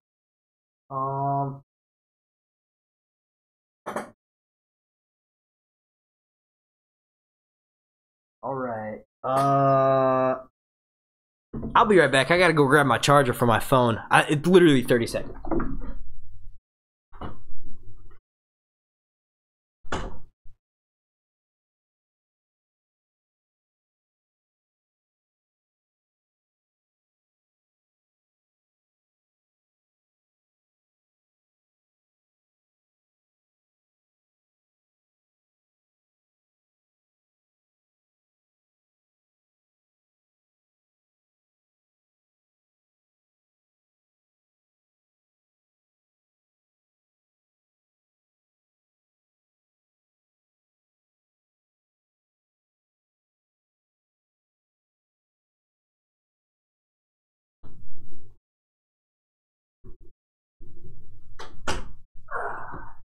Thought I had everything in the same room, but I did not.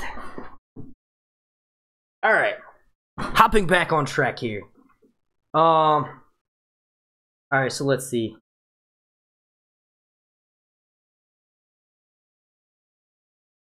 Alright. Q&A, do you think Varys finds out about the weapons against the dragons? The anti-dragon weapon? The ballista? I don't know.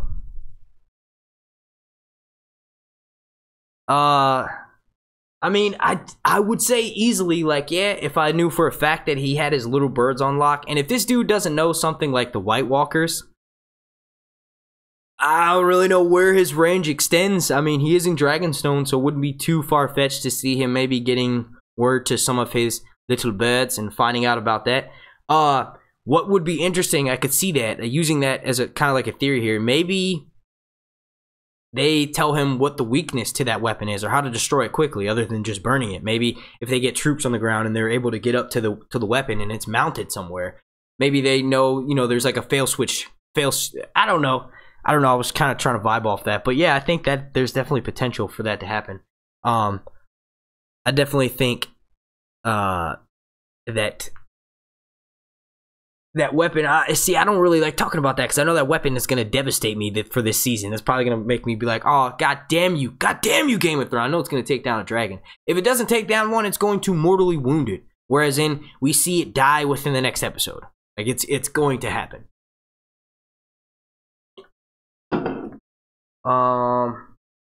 Let's see, Q&A.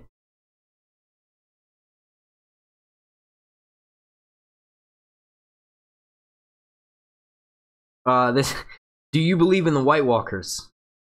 Yes. There's only like 13 of them, but I believe in it.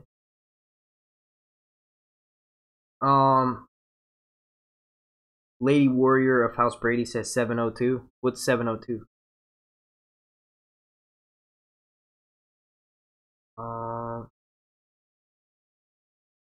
Q&A. Whoa, what the fuck just happened there? Q&A, with Euron and Jaime being one step ahead of Dany's forces, who do you think the snitch is?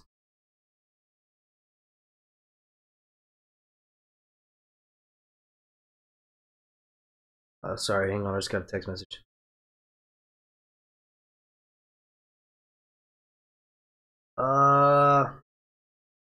Damn it, let me go back to that question. Yo, this is, my mind is like all over the place right now.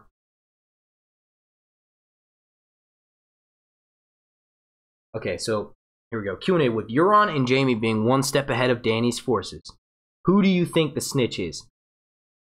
That's interesting. I don't think there's a snitch. I think that Euron has super fast ships. He's known to have fast ships in the novels. So I think that the reason why he's able to sail all these other places is because he's been doing it for so long. I think that there's time obviously that passes in between each episode. So I think he had time to go.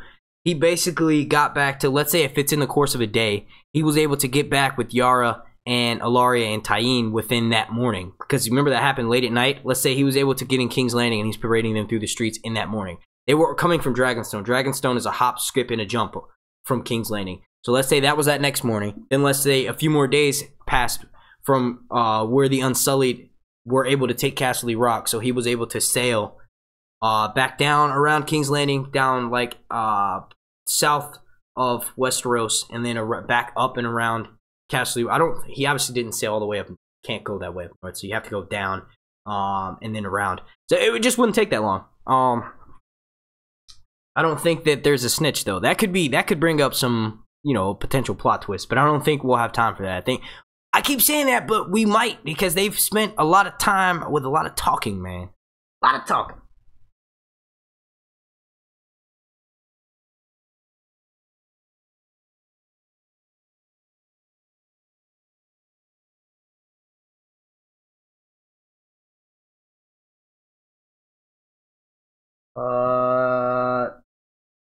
I'm trying to find a question from someone I haven't asked or answered a question from.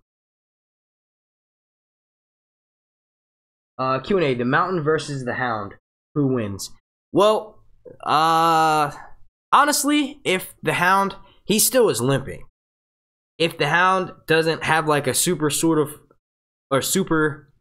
thick armor, I think that the Franken Mountain may be able to take him because he's undead. So it wouldn't, like, normally if you stab someone in the chest, they would die.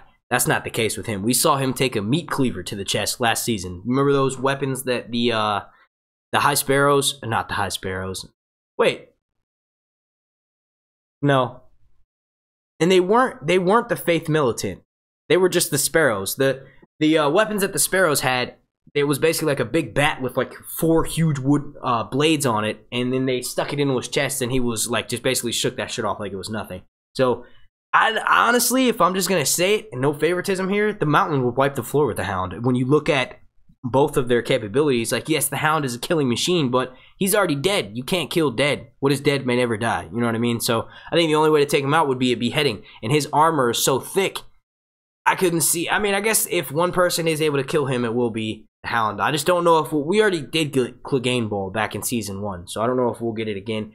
I do think that it's possible with that shot of the Hound from the main trailer that we have of where the Hound is somewhere south and it looks like he draws his sword. He's obviously in a warmer environment, so we know he's up north now. He eventually goes back down south. If he's going back down south, that's where Gregor is. So maybe there could be something happening with that. You have 31 haters to dab on. We got 30 dislikes. Let's dab on them. Let's hit the Jake Paulers, bro. Is it Jake Paul or Logan Paul? I don't even know which one's the annoying one. I think it's Jake Paul. One of them is like, I don't even know, dude. I was just watching. I'm waiting for iDubbbz Content Cop to come out on this motherfucker. God, I can't wait. But no, I was watching. I don't watch any of like the vloggers. I watch Casey Neistat and Philip DeFranco. Those are like the two big YouTubers that I watch. And I watch these other dudes, ETC Daily. They do like gaming videos and they do news as well. But those are the only people that I watch. So when one of them talks about some like a bigger YouTuber that's doing some silly shit, that's when I find out about it. And I watched H3H3's video on Jake Paul needs to stop or something like that a week back, and I found out who this guy is. So yes, I was recently enlightened to that. So yes, we have 31 dislikes. So let's dab on those haters. Let's see if we can hit 750 likes.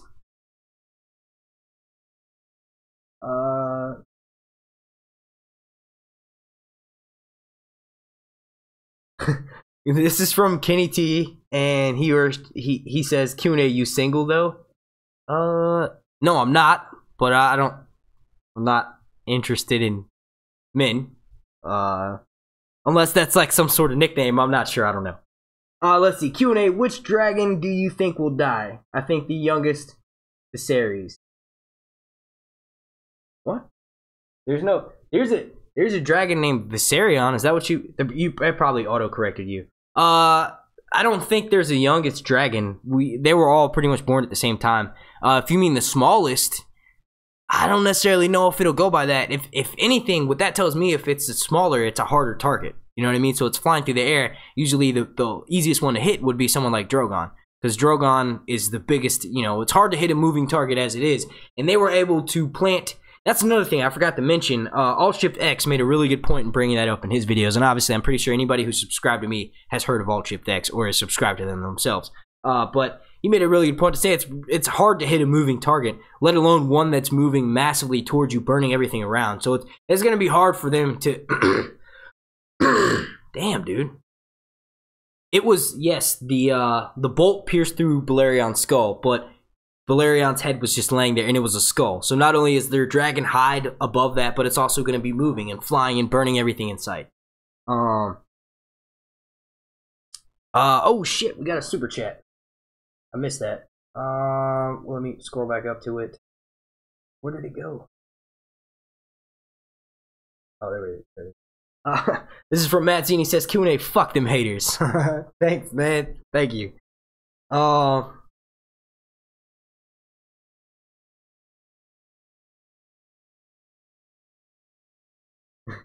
Kenny can be a girl's name. Yeah. What do you think about them teaming up with the White Walkers? There's so many as is, I think is what it just was like cut off there. What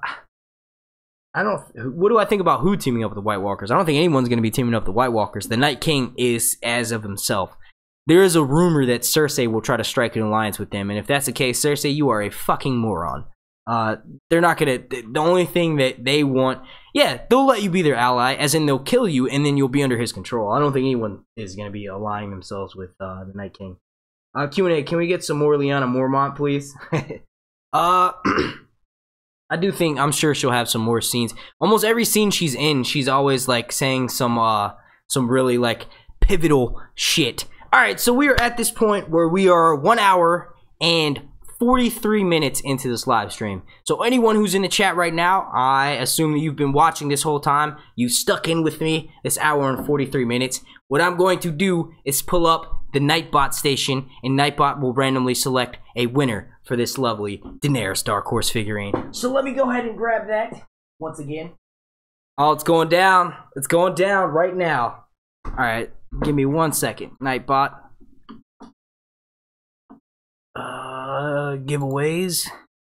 This is completely random. Like I said, the only way to make it fair is it is completely random. Hang on, it's like loading all of the users, and then it's going to randomly select one of you all. It should say it in the chat, but if it doesn't, I'll just read it.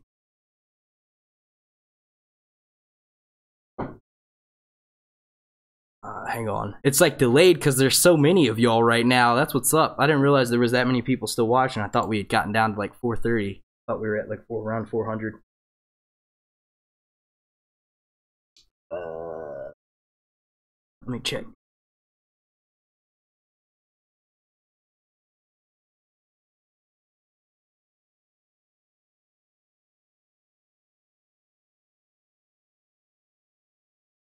Oh, this chat is going quick.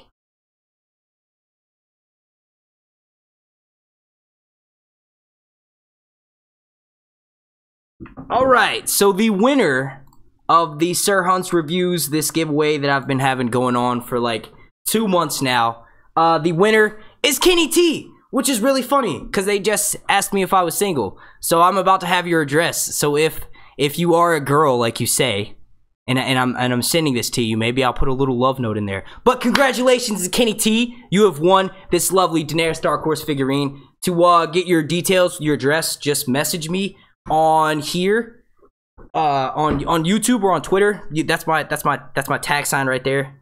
Where is it? Right here. That's my tag. So at Sir Hunts on Twitter. Send me a direct message with your shipping information, and I will have it sent to you. And if you live too far, where the shipping is too expensive, I will send you a gift card, or the card, like the number to a gift card, where you can purchase this on Amazon. It was $25. Once again, congratulations, Kenny. That's what's up. All right, so what I want to do is, obviously I won't be giving away one of those every time because that was, like I said, it was $25 and I'm a smaller channel. But what I will do is I like to give stuff away. So we'll do one of these every time we do a live stream, and it'll be something different. I think for the next giveaway, I'll probably give away this it's a Funko Pop figure, but it's not like your traditional one. It'll be one of these. It's like a mystery. You can get them at Walgreens or Target. They sell you this little box and it's all blacked out, and then you open it and you find out which one it is. I'm not going to open it and find out which one it is, but that's what I'll be giving away next week. So once again, congratulations to Kenny. Everybody type in the chat, congratulations to Kenny T. Alright, so let's catch back up with these Q&As. Oh shit. We got a super chat from Charles W. Shaban. And is there a message? No message. Message retracted. I'm not sure what the message was. Alright, so Q&A. Do you think Qyburn could be metaphorical dragon horn? Like basically, Jorahmon's horn? Or, the horn that Dragonbinder, basically the horn that Euron has to tame Daenerys' dragons, or that he claims he has. I don't know. I feel like it would have to come from Euron if he was going to be like a metaphor for that. Like Lady Stoneheart was basically split up between Arya and Sansa. I don't know. I mean, I feel like it would have to be someone in Euron's company. There still may be a chance that he has that, and maybe that's why he's so confident. He just hasn't used it yet because he hasn't been around the dragons. I don't know. I was trying to figure out if that person, it looks like they just typed something else. Charles Shaban, the person who just did the super chat. Q&A, hey Mark. Us at the Game of Thrones Reddit made a post-episode survey. We would love to see you respond to the answers live. Please visit the subreddit to find the link. I'll do that, but I'll do it towards the end. I want to answer all of the people's questions that are watching right now. But I will do that. If it's up for like a few days, I'm going to be doing a post live stream, you know, like whether it's tomorrow or Tuesday or Wednesday. Actually, yeah, because it's not midnight yet. So yeah, in the next couple of days, I'll try to get to it at the end of this. But But yeah, like I said, I just want to stay focused on answering, you know, all of my subscribers' questions. But I would like to do that next time. If I know like ahead of time, I can make plans for it, so I won't take the first hour discussing all of my notes from the episode. Thoros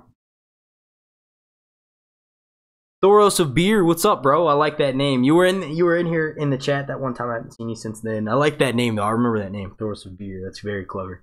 Q&A. Do you think Bran will possess a dragon with his powers? Warg a dragon, basically. I don't know. I mean, there are several ways that it could go down. And if Jon Snow and Daenerys' relationship continues to be rocky, maybe they'll be forced to do that. I do think that it's possible for him to warg a human. He did it, rather. I do think it's possible for him to train his powers enough to actually warg a human, not of simple mind. Like maybe an actual like skin change into another person who can think and act independently. I guess Hodor could do that, but Hodor, I mean, he was damaged. You know what I mean? And you know what could be argued? That when Bran warged Hodor, Bran has warged Hodor several times, but that was after he was slow of mind. But when he warged him in that flashback, Hodor was still like sound of mind, like he was still all there, and Bran was still able to warg him. So I don't know. I think if Bran can warg someone like the Mountain in Undead Zombie, then he can maybe move up to dragons. Or if Bran shows us that he's capable of controlling multiple animals at once, I believe that he can control dragons. But if he stays at the same rate, I honestly, you know, I kind of don't believe it a little bit. But if he develops his powers a little bit more, we do know that Tyrion has said himself that dragons are smarter than most humans, or some humans rather. So it'd be like, you know, a super intelligent human plus a massive body that he'd have to control. If he did warg it, I don't know how long it could last. Nightbot is some motherfucking virus. Where did Nightbot? I thought I turned Nightbot off. Nightbot, the only thing should happen when I see Nightbot is if I put a command in the chat. That's when Nightbot should say, make sure you subscribe here. What did he do? Let me know. I'll take Nightbot off right now. I'll ban Nightbot. Put the ban hammer on fucking Nightbot. Alright, so let me go all the way to the bottom. We'll start taking some questions from down there. So start reposting your Q&As, please. Let's see. Q&A, do you think Melisandre is going to get more Red Priests, or maybe the oldest Red Priest from Season 6? You're talking about Kinvara? I don't know. I do think that... I don't know if she physically went back to Volantis. I think she might have been saying that. I think she may be going somewhere, removing her glamour, and then coming back. We just got a super chat. Thank you, Danny Jeter. We got a $1 super chat from Danny Jeter, and there was no message with that. Well, thank you, sir. We also got another super chat from Darth Becca, and I like that. Becca says, Melisandre told Arya we will meet again. Why and when? Well, yeah, she said, I see you closing several sets of eyes forever. A pair of green eyes and a pair of blue eyes. And Arya, what the fuck is wrong with my throat, bro? Like, what the fuck? Alright. Arya has killed multiple people with those colored eyes. I think they're going to run back into each other. And Melisandre will think she's safe because Arya, like, she'll be in her true form. Or Melisandre will be in her true form, so she'll think that Arya won't recognize her. But I think since Arya's a faceless man, that gives her the ability to see past shit like glamours and something that a normal person wouldn't be able to. So I think she'll be able to see that that is Melisandre. She'll recognize her eyes, maybe. And I think that could be how she dies. I think she was foreshadowing something in the way Melisandre said it to Arya. It was almost like Melisandre was creeped out by herself, like creeped out by what she had said herself. So maybe she could have seen her own death. She did mention tonight that she's going to die in a strange land. And she's from, if I'm not mistaken, she's from Ahai. She's a shadowbender who was trained in the city of Ahai, where, like, the R'hllor religion hails from. Westeros is a foreign land. Oh, man, we got another super chat from the MVP, Matt Z. Did I skip one? Nope. Okay, cool. Matt Z says, Q&A, serious question this time. Where do you predict Bran will be by the end? What's the climax of his story? Honestly, I want him to be one of the people that lives. I want him to continue being the three-eyed, Blood Raven, basically. I want him to basically fight the Night King in a warg state. Like, as the final battle, like, basically, the only way to get to the Night King, since he's surrounded by all these troops, is to have Bran camp out somewhere, and Bran is able to basically enter the warg that the Night King is in, controlling all of his forces, and then they start fighting that way. Like, I use this example all the time, and I've been using this example for months now, but I think we can relate it to, there's this old Nightmare on Elm Street movie from the 80s. I think it's like the third one, where basically the kids, when they dream, they can manifest themselves as superheroes. One of them has super strength. The other one has, like, can do all these different flips. They're like a gymnast and shit. I think that Bran will eventually discover that he can do that same shit. He was able to walk. You know what I mean? Like, he was straight up walking around during those warg states. So it wouldn't be too far-fetched to see him maybe go to sleep with some armor on and wake up in that warg state walking around with that armor on, and then bam, he pulls out the Catspaw dagger and stabs him in the face, because the Catspaw dagger is a fire incarnate dagger. Its handle is made out of bone of a dragon, which is basically, you know, fire central, and then the blade is made out of Valyrian steel, which uses dragon glass, which is the heart of a volcano. They even called it volcano glass tonight on the show, and also dragon fire is used to make that steel. So yeah, that would be dope. I think I answered your question. Thanks again for the super chat, Matt Z. Okay, so what's the climax of it? I think the climax of his story will be fighting the Night King. And then by the end, I want to see him like north of the wall, back in Bloodraven's cave, potentially trying to teach us the West. Maybe that's how they segue into the spinoff, the Game of Thrones spinoff, even though we know it's not a spinoff and it'll likely take place centuries before the events of Game of Thrones. But it's going to take place in on Planetos somewhere. I think it may be even in Solthrios or Oltos or Essos. I don't know, but I think it will be somewhere, safe to say somewhere on Planetos. But I want to see him potentially segueing us into the flashback. Like, everyone's chill. We cut to like 20 years later, and Bran is in the middle of a warg dream, and then it cuts to like the Night of the Seven Kingdoms. I know we're not getting Duncan the Tall in the Duncan Egg Saga, but I would love to see that personally. I know we're not going to get it because George said he made his mistake. He doesn't want to sell HBO the rights to a book he hasn't finished yet, like what happened with the Game of Thrones. He still hasn't finished the last 2 books, and we're about to be entering into season 8 within like a fucking year. So yeah, there's that. We got it. We got another super chat. I want to see Bran segue us into the flashback slash next chapter for the Game of Thrones TV show. Q&A, serious question this time. Oh wait, that's the same one. Hold up. Okay, there it is. There it is. Super chat. This is from K Boss and KXC Productions. $2. Thank you, sir. And he says, he or she says, what episode do Dany and Jon hook up? That's plot leak stuff. Alright, so I'm gonna say this. Q&A, you sharing those tacos? That's all I can think about. Can you don't talk about the taco? That's all I want right now, those damn tacos. But yeah, no, sorry. Okay, so I'll say this. Spoiler alert. I'm about to talk about the plot leak very quickly, within 30 seconds. If you don't want to hear shit about that, mute me, and I'll wave my hands around like a chicken when I'm done talking about it. Or click away and then click back in about 30 seconds. All right, so in the plot, I'll give everyone 3 more seconds. 3, 2, 1. All right, so in the plot leaks, at the very end of it, Daenerys rescues Jon Snow. I'm not going to say what the situation is, but basically Dany rescues Jon, and then they make love, headed north on a boat. I don't think that's going to happen. But if that does happen, if they make love on a boat headed north, it'll probably be episode 7.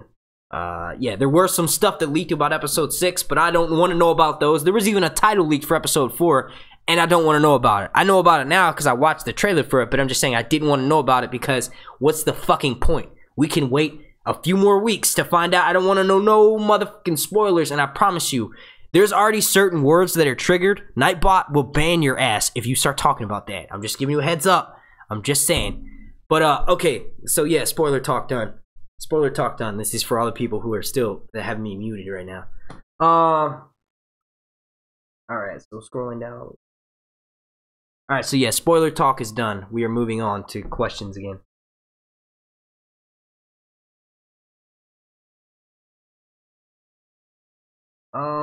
Q&A, could the Night King be a Targaryen? Did he already have a dragon? I definitely don't think he has a dragon. And I honestly, I don't think he's a Targaryen either. I think if anything, he's a first man. I think if he is a high house in Westeros, he's a Stark, all the way. There are other theories that people think that he could be, you know, of a different lineage, but I think he's a Stark, first man, blood of the first man.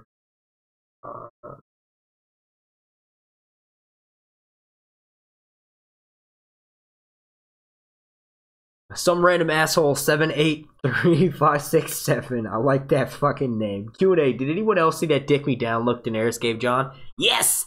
I thought I wasn't the only one. Thank you for confirming that. I thought I was the only one who saw that. No, she goes, Jon Snow. I was like, what? Okay, Daenerys. I see you, Danny. I see you, Danny T.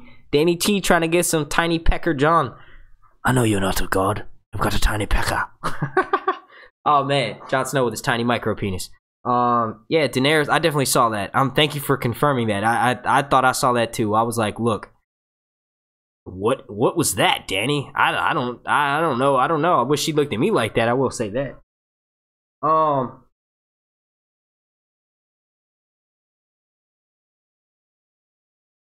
Let's see.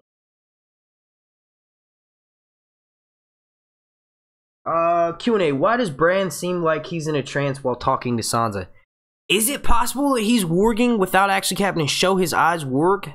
I don't think so. I think he's just in a zombie state because he spends all of his time, and it could be to the point where he might push himself a little bit too far and he might start to drown, and someone has to pull him back out of that, or maybe some traumatic experience has to pull him out of the warg.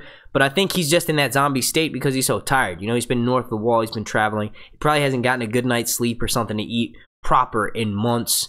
So, you know, he's just tired. I think that the first thing he does when he should be relaxing, maybe getting a bath, maybe seeing if what's good with Mira, maybe seeing if she's good in her room, you know, getting wheeled around by Mr. Woken. He just goes straight to the tree and he starts warging again. So I think that that's just showing how tired he is. You know, he's been through a lot. Everyone on the TV show has been through a lot. So let's see. Q&A, when will we see the Kings of Winter? And besides Jon, who could raise and or control them? I don't know if we will see the Kings of Winter. I think we have seen it in earlier season. We saw the big statues. In the books, Jon Snow dreams that the Kings of Winter are basically going to get him. They want him to come down to the Crypts of Winterfell. I don't think that... A lot of people think, okay, so let me backtrack a little bit. Winterfell is actually named after the place where the Long Night ended, where winter fell. So there's like old wives' tales, or basically the Kings of Winter who died underneath Winterfell are kept. They're evil spirits, right? A lot of people think that the Starks may be the first night. It's so much lore and shit behind, but basically these Kings of Winter are kept in place by their iron swords that are laid across their body. So basically you're asking if we'll see that on the show. I don't think we will. I think, you know, they had the chance to show Nymeria. When they showed Nymeria, they had a chance to show Arya in a wolf dream experiencing that, and then Nymeria could show up, but they didn't. And I thought that, you know, maybe one of the Starks may potentially be doing that. Jon, like, really the only character who we've seen with the dreams is, like, been Bran. You know what I mean? No character. There have been a few characters on the TV show that, you know, get vivid dreams, but in the novels, everyone gets crazy dreams. Like, all of the POV chapter characters, all of those main characters, they all have some sort of super vivid dream where it's left really ambiguous, and we want to know what the fuck it is. You know what I mean? Some of them are easier to figure out, but the one with Jon Snow, why he wants to go down, why he's being called basically down to the crypts, we don't really know. So a good way to be able to do that would be to introduce once Jon Snow and let's just say if this does happen, if all the Starks are back at Winterfell by the end of the season, maybe Jon can take, maybe they all go down there or something, and then we might get to see that mention, like where Bran's like, you know, the Kings of Winter, like, and Bran has a I don't know. I don't think we'll get to really see that part of the story on the show. We got another super chat. This super chat is from... Where is it? There it is. This is from Skater Josh, and there is no message. It's just $2. But thank you, Skater Josh 09. Appreciate that.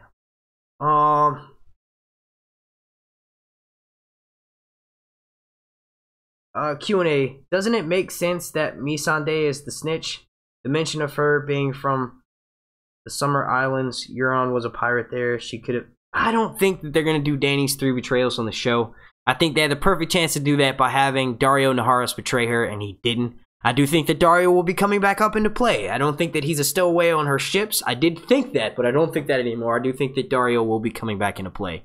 His suggestion of going to go attack Westeros from the west and take Casterly Rock so Lannisters have nowhere to run, that was the first thing Daenerys did. So maybe since Daenerys is losing all of these allies, maybe she will call for the help of the Second Sons. And maybe Daenerys will basically just say fuck Meereen and fuck Young Kai and fuck the Bay of Dragons and have Daario come across the sea. And then she'll have Daario, Jorah, that Cal dude with all the, or that the Dothraki dude with all of the, I think his name is Jago, but the guy with all of the fucking eyeliner on.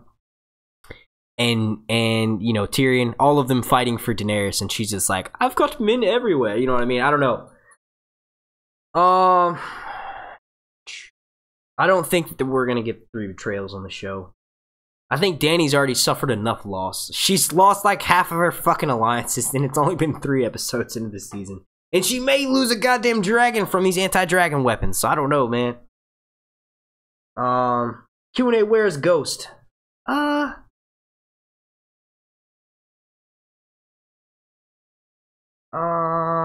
don't know where Ghost is. I would like to think that the reason why we haven't seen him is because they want him to be alive in the last battle. And like, honestly, I'm kind of happy with not seeing him, because the more we see him, the more potential he's gonna get caught in a situation where he's gonna die. So yeah, I don't know where he is. I'm sure he's probably just roaming the Godswood, you know, hunting down nice juicy wabbits or something. Q&A.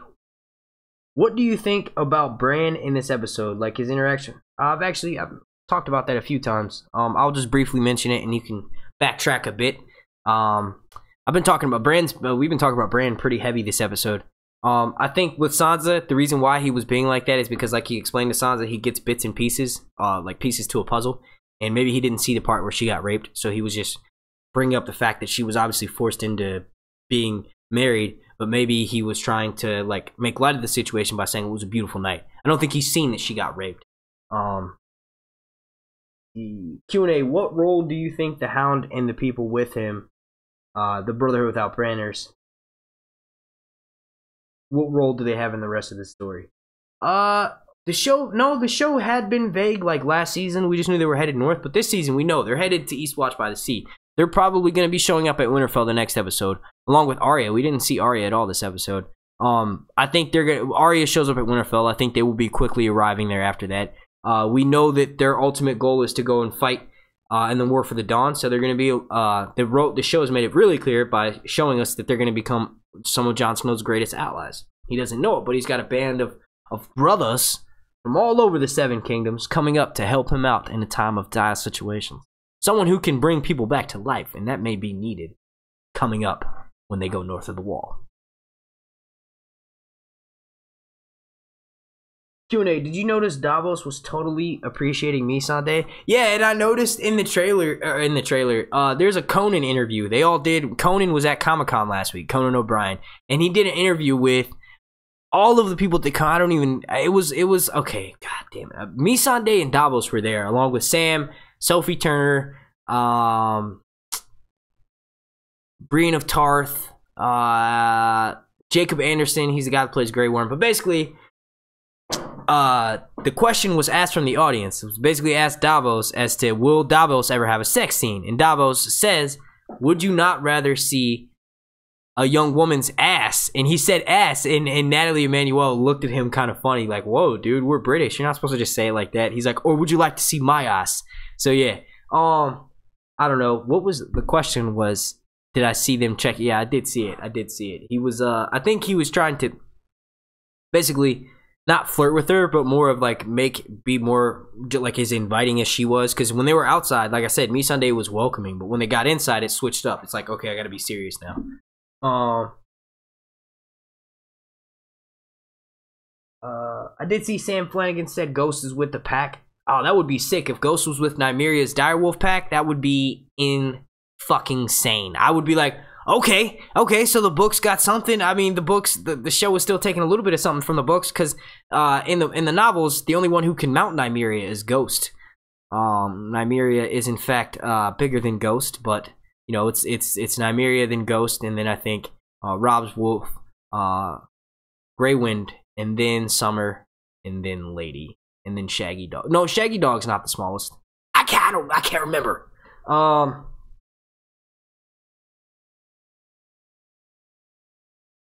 Trying to find someone I haven't answered a question from. Q&A, what's up with Varys and the Red Woman? I kind of talked about that a little bit. Can you go into more detail? Like, what do you mean, what's up with them?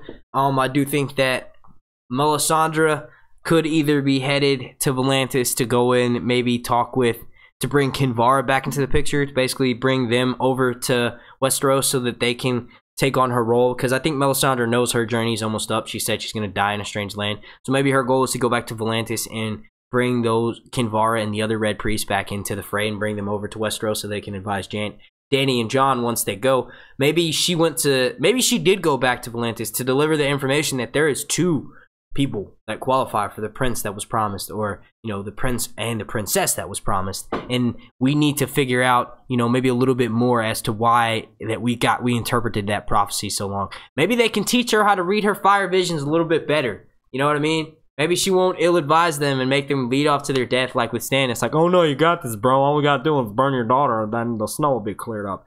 Oh man, we got another super chat. This is from High Life, New York City. Thank you, sir. Thank you. It says, do you think Bran knows Sansa dimed Ned out back in season 1 by telling Cersei he was planning to leave? Like, basically, she was part of the reason why Ned got captured, why Jaime was sent there with some Lannister troops to take Ned hostage. I don't know if that... I do think Bran has a potential of finding it out, but the question is will he get mad? I don't think he will. I don't think it'll be brought back up into question, just because if Bran does find out about that, he's going to know that Sansa didn't do it intentionally. You know what I mean? Like, she wouldn't try to kill her father on purpose. But I will think it will be interesting if it does get brought back up, because that may make some of the other Stark children look at her a certain way. But then again, not really, because everyone's goal is focusing on the Night King. I think Sansa's starting to believe, because she's obviously worried about food rations, but that could all just be because she knows winter is coming. I think the last person that they need to flip will be Arya. But I don't think it'll be too hard to convince Arya, because Arya has, you know, she can be anyone. What if Arya wears the face of the Night King and chokes Cersei? What if the Night King is the younger brother of a Stark, and, you know, that's the younger brother part of the prophecy, and she wears the Night King's face and chokes out Cersei? Bam! Bomb dropped on y'all. This is the super chat from Skater Josh, and says, my question is about why Jon won't tell anyone about his resurrection. It would make a lot more sense for him to explain what happened. Yeah, I think the reason why is because, you know, like I kind of talked about this a little bit earlier, but basically, like, Jon Snow has seen a lot, he's been through a lot, and I think that he knows if he just comes out and tells everything, people will look at him crazy. So if he were to start off the story with, hey, look, there's a threat of something coming, death is coming for all of us, and to kind of be vague about it, we need to start preparing for that. This Game of Thrones doesn't matter anymore. I think he chooses to start out with that, because if he starts out with, hey, I died and I came back to life, people will probably just discredit him immediately. I think they're more willing to believe, even though she's got 3 dragons flying around outside, I think she'd be more willing to believe that there's like a massive army coming to kill everyone, as opposed to, hey, I died and I came back to life. I think that's probably why he's hesitant. Maybe he doesn't still believe himself, and he just doesn't want to be looked at. You know, we do know that images everything, especially in Westeros. He's a king. He can't look batshit insane off the bat. But I guarantee you, if that conversation had continued and Varys hadn't came in and told Daenerys that her Greyjoy fleet had been smashed, I think that conversation, if it had continued, Jon Snow dying would have been addressed again. I do think that it doesn't help that Tyrion was like, northern people are more superstitious, basically, by saying that, you know, they tend to stretch the truth a little bit. But I don't think that's the case. We all know that's not the case, but I think that may make Daenerys a little bit hesitant on believing. And she didn't really make it clear, because Jon asked her, he said, so you believe me? And she was like, she didn't really say anything. And she's like, don't you have much work to do, Jon Snow? And that's where she gave those, she basically gave him that look like, yeah, dude, one day we're going to smash. But, I don't know.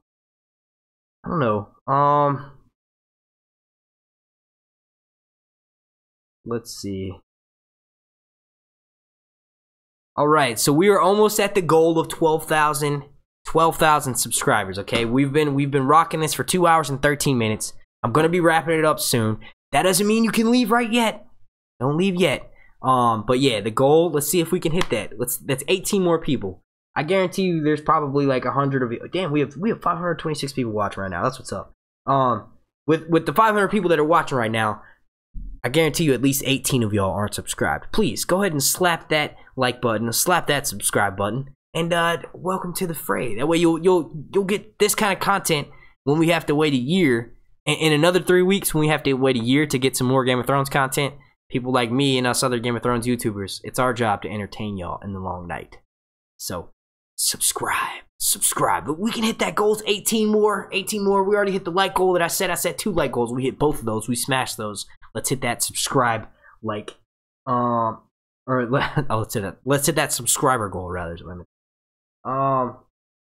Q&A. Do you think Dany and her crew will learn not to be so dismissive of Jon without seeing the White Walkers, or will we have to? That's what I was kind of mentioning that before. I kind of do.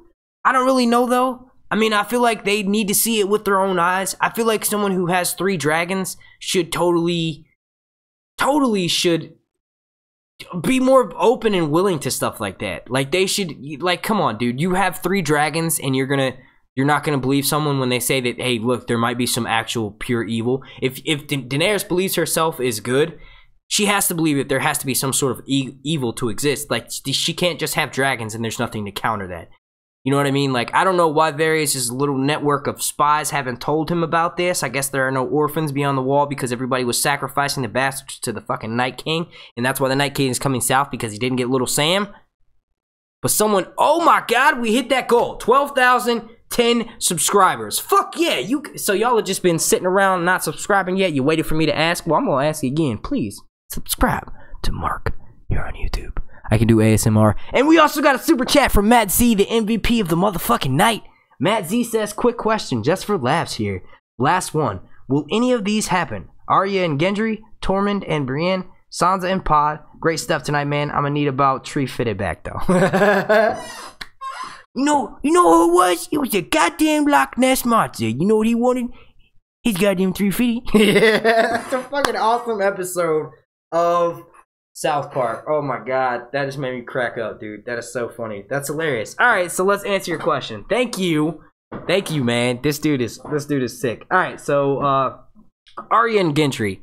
Yes, Gendry would likely be down, but where Arya's at right now in her head, Arya's not one to want to get relationships. If she is softened by going home and she stays at Winterfell, if Jon's there, she'll stay. If she doesn't and she leaves, Arya will never be in the mindset of wanting to become a relationship, wanting to be in a relationship. And mind you, you have to remember that, you know, winter's coming. So I think once she finds out what's going on from Bran or from Jon, I don't think she's going to, I don't know if she's going to be so quick to be like, hey, look, let's get together. You know what I mean? But I do think Gendry would be down. I think Gendry would be like, oh, you've turned out to be a lovely lady. Let's see. Tormund and Brienne. That might happen. The only reason why I'm saying might is because when Jaime and, Nikolaj Coster-Waldau and, God, how do I always forget her name? Oh my God. Chris. Oh, don't tell me. I know this one. Brienne of Tarth. It's Chrome. Super Trooper. Gwendolyn Christie. Thank God. I was about to be so embarrassed. Gwendolyn Christie and Nikolaj Coster-Waldau were actually given an interview where she was asked how Jaime would feel if she got together with Tormund. And Tormund, she explained how Tormund sees her, which is basically he sees her for her physical prowess and her size. He's impressed with her as a person, not her beauty. He doesn't care about her beauty. So that made me think that maybe there is, because how would Brienne know that about the inside of his character? Obviously, they can read the scripts, but she was told that. So maybe they do share a scene where if Tormund comes back with Jon Snow from north of the wall, there might be some lovemaking. I think when she saw Jaime last and Jaime was still up under Cersei's ass, she pretty much kind of let that go. That doesn't mean just because she forgot about her last love that she's going to immediately be open again. You know, that's why she hasn't really been really open towards Bronn, towards Tyrion. Oh, dude, Jaime and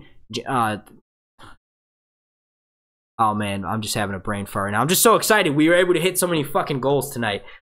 Sorry. Brienne of Tarth and Bronn, season 8. You heard it here first. But no, I do think that just because she, you know, gives up on Jaime, she's not going to immediately be open and more willing to be in a relationship. But it is possible. And I think that if Tormund comes back from north of the wall and she sees him all bloody and she sees the specimen that he is, maybe they will get together. You know, I fucked a bear once. Or what does he say? I fucked a bear. And then my favorite part, Ygritte goes, everyone knows you didn't fuck a bear. Like, yo, she calls him out. She's like, I'm so sick of hearing this shit. You didn't fuck a bear. What if he did fuck a bear? How do you know? How do you know I'm not fucking a bear right now? Oh man. Q&A, do you think the dragon recognized Jon by swooping down at him when he arrived? I do think that the timing of the dragons flying over main characters' heads is fucking symbolic. Remember Tyrion, they were talking about the Dragon Queen, and then whoosh, there goes Drogon. You know what I mean? And then Jon Snow, I'm not a Stark. Here comes fucking Drogon flying over. It's like he listens and he knows. He's like, someone's going to say something about me, and then I'm just going to fly right over him. I do think that the dragons can sense that kind of thing. So I think that maybe it was flying in close to kind of sense Jon's energy more. And I think that that's obvious foreshadowing. So fucking foreshadowing. Like, so much foreshadowing. Oh, man. It was very subtle, too. You like that? I'm not a Stark. Oh, dragonfly. God, that was a terrible dragon, dude. That sounded like a broken chicken. Like a chicken with a horse. Oh, that's how dragon. That's the dragon noise. Everyone wants to know how Paula Fairfield came up with the noise to make dragons. Oh, she choked a chicken. Choked a chicken. What the fuck, dude? Oh, man, I'm cracking myself up right now. I'm cracking myself up right now.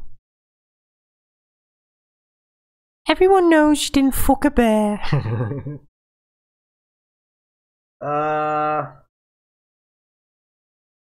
Yes, I do think that Jon Snow will ride Rhaegal because Rhaegal is named after Jon Snow's father.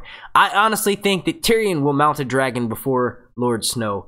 The reason being is because Tyrion has always been obsessed over dragons. Yes, he's a Lannister, but he will ride a dragon. Y'all see that? Oh, it's kind of messed up because of the chroma key. My fingers are messed up. But yeah, look at him. Tyrion, he's like, can you go put me back on the dragon, please? Sure, bro. Alright. Oh, man. See, we got 680 likes. We have 514 people watching right now. That's what's up. I'm not going to ask you guys for more likes. Okay, one more time. If anybody watching right now that hasn't slapped a like on it, let's piss off those 35 haters and slap on a like. We're at 783 likes, though. Jesus. Holy schnooshaberries. Alright, so I am going to take 2 more questions, and then I will be wrapping this up. Thank you all so fucking much for joining me for this. But like I said, 2 more questions. Alright, so the, let's see.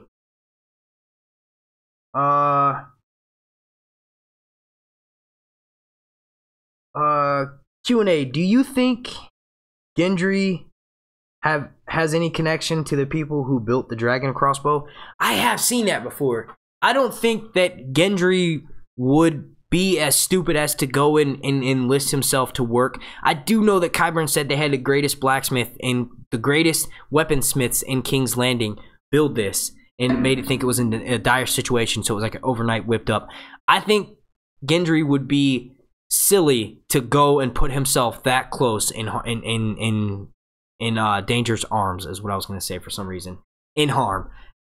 He's supposed to be running from the Gold Cloaks. I think the ones that saw him are dead, but I think it would just be silly on his part. If he was forced to do it, that's a different story. I think it would be a nice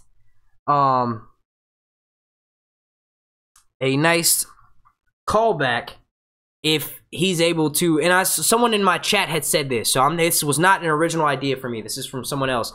They basically said that it would be nice if Gendry did help build it because then he would know the weaknesses of it. I don't even think it will be known, like it will be to the opportunity where we have to worry about the weaknesses of it. I think it will honestly just get burned up. Holy shit, we got a super chat from a mystery person. And it doesn't say who it's from, it just says message retracted.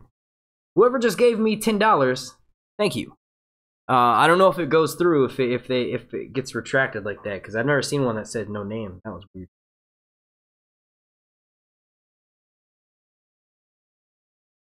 Let's see. This will be Q&A. Is Tyrion actually the son of Aerys Targaryen and Joanna Lannister? No.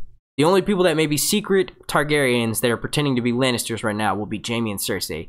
That rumor comes from Maester Yandel in the World of Ice and Fire, and he basically mentions to Tommen, whom he's writing the book for, that Aerys, the Mad King Aerys, Daenerys' father, may have taken liberties with Joanna Lannister, Tywin Lannister's cousin, on her wedding night. And if that was the case and it was on her wedding night, it would only make sense that it was Jaime and Cersei, because Tyrion was not born until many years later. I don't know the exact amount, but I think it's like 5 or 6 years later. So Tyrion can't be. Tyrion is Tywin's bane. Tyrion is like, was put on this earth to teach Tywin some humility. Tywin was a good dude. Like before his children were born, he basically ran the Seven Kingdoms when the Mad King was in power. The first like 10 years of the Mad King's reign, he did some good shit. He built roads. He made the rich people pay more taxes. He found out that this guy who sells bread in King's Landing was putting flour in the dough to make it last. Or so he was putting flour in the dough. He was doing his job. No, he was putting filler in the dough of the bread, and it was making people sick. So Tywin found out about that and put a stop to it. Tywin did some good shit. But what was the question? What was the question? Oh yeah. So yeah, no. Tywin became an asshole and he became very proud. So I think that Tyrion is Tywin's son. I think that he is literally like, that's punishment for Tywin from the gods. Like that's what King Aerys said, is that Tyrion was born as Tywin's bane to teach him some humility. 7 years. Okay, thank you, Raina Parker. Thank you. All right, so let's see. Everyone is a secret margarine. What? Fucking autocorrect. That is perfect. Oh, that's so good. That's never happened to me before. It's spelled Targaryen reeled weird, and then a lot of times it'll use Rastafarian because I type my dad's a Rasta, so whenever I like text him and stuff, I have Rastafarian saved as like one of my pre-saved words or whatever, so that pops up sometimes when I type in Targaryen. But I've never had it say margarine. That's a new one. Oh man. Alright, so apparently you guys want me to keep going. We got a super chat. It's another $10, and this is from Cebuano guy. I think I said it right, Cebuano guy. What are the chances of Melisandre going to Volantis, then Marine to get Daario, who will maybe bring a massive Dothraki fleet? The Dothraki that followed Daenerys can't be all of the Dothraki. That's true. If there's 100,000 Dothraki, where are they sleeping at? We would see camps all over the beaches. Dragonstone is not that big. So I think the way the show will get around that is by showing all of them at once on the battlefield, and then half of them will die. So it'll make sense why we don't see so many. The same thing that happened with Dany, with the Dothraki back in Essos. They left, they slowly trickled out, and then there was none of them. You know what I mean? But yeah, I don't know. I do think that it would be interesting to see if she went. I think the reason why she's going to Volantis is to talk to Kinvara and the other Red Priests. And I do also see Daario coming back into play. I don't know if they'll be connected though. Maybe. I think her point in going to get Kinvara or going to Volantis would be to get more Red Priests and priestesses to take her place in teaching Jon Snow and Daenerys the ways of her lore, like basically what the prophecy is all about, and then maybe help them in predicting what may be happening. What they don't know is that Bran is a better predictor than all of these motherfuckers, and he's like waiting to join Jon Snow and basically join Daenerys' side. So I don't really know. I don't think that she could also just be going to Volantis to deliver the news to the other Red Priestesses that there's another potential candidate for Azor Ahai, another potential candidate for the prince that was promised. I just don't know. It would be kind of hard for that to happen. I think the only reason why we don't see the 100,000 Dothraki warriors that Daenerys rallied is simply because from a logistical standpoint, it makes more sense to use all that CGI to duplicate that many people. And it's not called CGI. I don't know why I call it that. It's just CG. But it would just be easier if they showed them all in the field and then lots of them got wiped out. I do think that the same thing that happened to Aegon when he released all 3 of his dragons at once, he had some casualties on his side.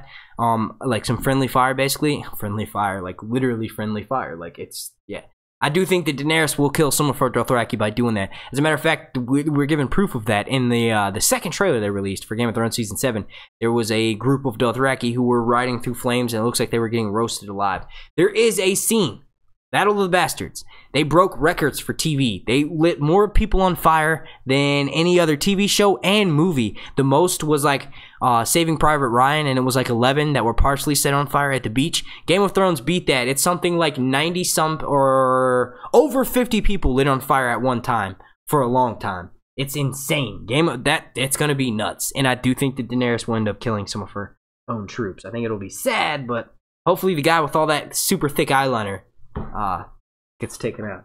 I think that Daenerys, once she finds out that Euron is going to basically take back Casterly Rock, Daenerys is going to go hop on her dragon and fly directly there, and then we're going to get the Field of Fire 2.0.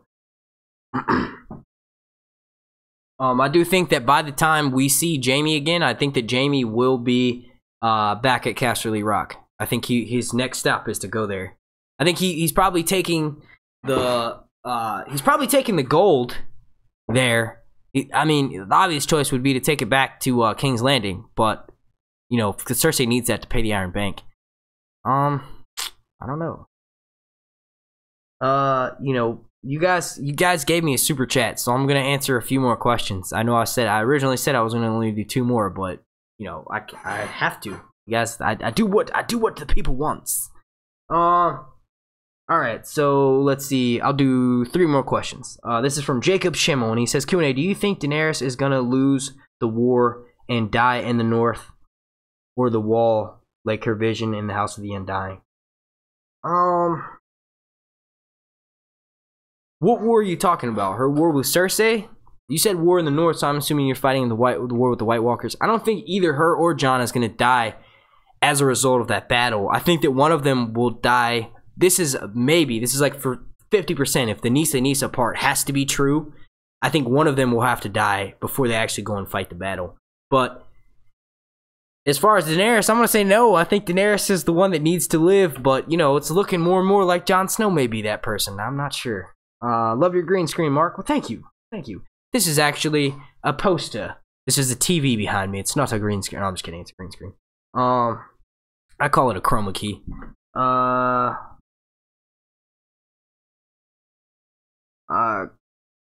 What is it? Q&A, will Davos go north of the wall with Jon Snow? I don't think so. Davos has said it multiple times, never been much of a fighter. I think he's gonna sit that out. I think the most fighting we saw him do was the Battle of the Bastards when he took off at the last second. We just got another Q&A from Du Bois Matt Z, and he says, how did Euron look like he didn't get fucked up after all? Like, basically, yeah, because he did have wounds. If I'm not mistaken, he got cut in the face. Certain things make you question the show. Like, he honestly looks like he got a good night's sleep. Like, you know what it could be? What you could relate it to is the fact that everyone was cheering him on since he got a boner during that. Maybe, like, they feed his ego, and he just, like, you know. Obviously, I think it was more of, like, maybe we didn't see him, you know, kind of take.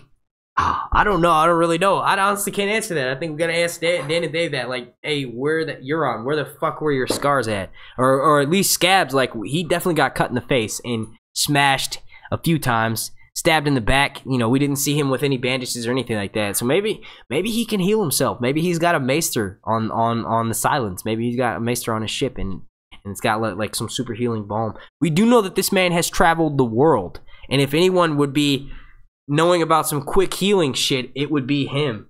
Oh man, we got another super chat. This is from Gabe and Dog Forever. Do you think the Tullys will make an appearance? You're talking about Edmure? He's the only Tully left. I don't know. Everybody was wondering why Arya didn't free him from the cell. I think it's because he may be in control of River Run. So you mean, like, will we see him and his son and his wife? I don't know. I honestly, like, I'm not going to sound like a dick. I don't really care if we saw Edmure again. Thank you for the super chat, by the way, Gabe and Doge Forever. I think maybe if we do see them again, it'll be in order to make sure that Edmure is controlling River Run so he can control the bridge. Like, if Jon and Daenerys need to bring their army south to fight Cersei, or if Cersei has to bring her army north, I think that's when we'll get to see, you know, Edmure or something like that. or anyone from the Riverlands in that area.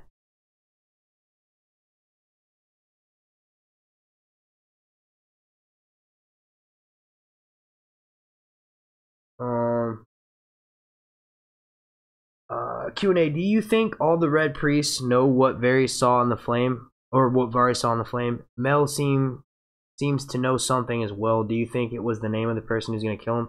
I think she told him, and I have to rewatch that because it was like the last line she said to him, like basically, you're going to die in a foreign land. I think that it might have had something to do with predicting his fate. Like maybe they said, you're going to grow up to be a cruel, evil fucking person and such, and maybe that's what's made him. Like, I don't necessarily know if it's important what he heard from the voice in the flames. I don't know if it was R'hllor. I know Kinvara said it was R'hllor, and I know that she knows about it somehow, so there's got to be some connection there. But I think it may just be to serve as backstory for him, to make him do what he does. Like, let's just say since Mel said, we're going to die, I also am going to die in a foreign land. Maybe that's part of what that voice that he heard said, like, you're going to do this, you're going to do that, and you're also going to die in some place that's not your home. So maybe that's why he's pursued this path and going to Westeros, and maybe that's why he's tried so hard to know as much knowledge as possible so he can maybe potentially know when his death is coming. I do think that that's basically what, you know, long story short, I think that that's what he heard in the flames, is like his future. And it scared the shit out of him because maybe a lot of it's come true. And Melisandre, you know, kind of brought it back up. She said, hey, you know, what the hell happened? Is the live stream still up?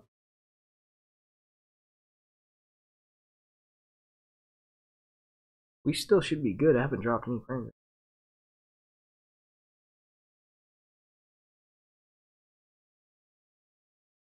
Alright. Alright, so yeah, we're still okay. Alright, cool. Do you think Gendry and Dany will marry for political reasons? Probably not. You know, if she marries Gendry, she'd be solidifying his claim that he actually has some sort of claim as a Baratheon. I think she may imbue a new house in charge of the Stormlands. Gendry's a pretty straightforward dude, so I don't know. I definitely don't think that he will be getting together with Daenerys. If Daenerys gets together with anyone, it will either be Captain Friendzone because he's cured and she like basically kind of gave him that look like, hey, if you don't have grace, dude, I might fuck you, my dude. Did I really just say that? Yeah. But yeah, no, I definitely don't think that Gendry will be getting any of that dragon ass.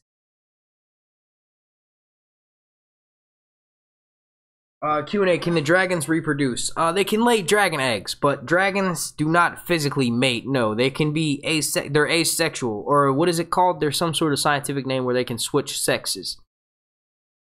I forgot. It's some sort of sexual thing, but you basically can change your sex to another sex. They can lay eggs, though. Will Dany release the Dothraki? I honestly think that she would after the war's over. Why would you keep those raping, pillaging dudes there? They're not in their home at all.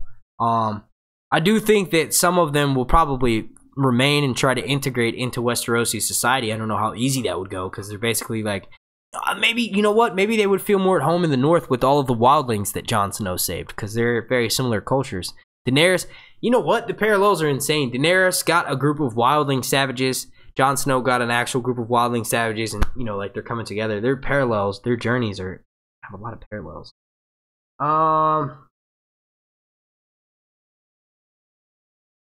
Let's see. This will be the last question.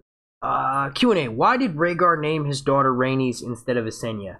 I mean, the original Visenya was the eldest sister, so shouldn't the firstborn be named after her? So this dude Rhaegar was obsessed with prophecy. He did think that his kids would make the 3 heads of the dragon, and that's why that person asked that question. I'm not really sure why he named her Rhaenys. I'm sure it has to do with the fact that his father's name. Is it named? Didn't he name her after his mom? If I'm not mistaken, I'm not sure, but I do see your point in that she should have been named Visenya because she was the eldest. Okay, so I'll answer one more question since I kind of answered that half-assed. Sorry. Q&A.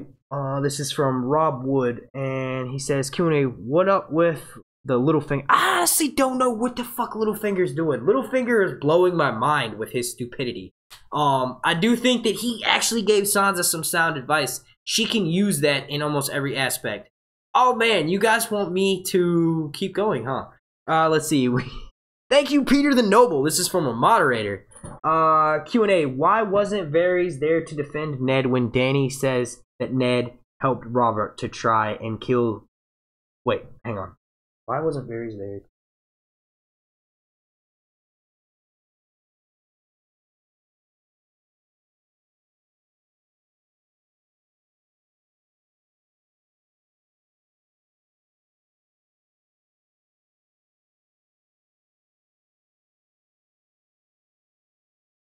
Oh, so basically when her and Jon are having the conversation?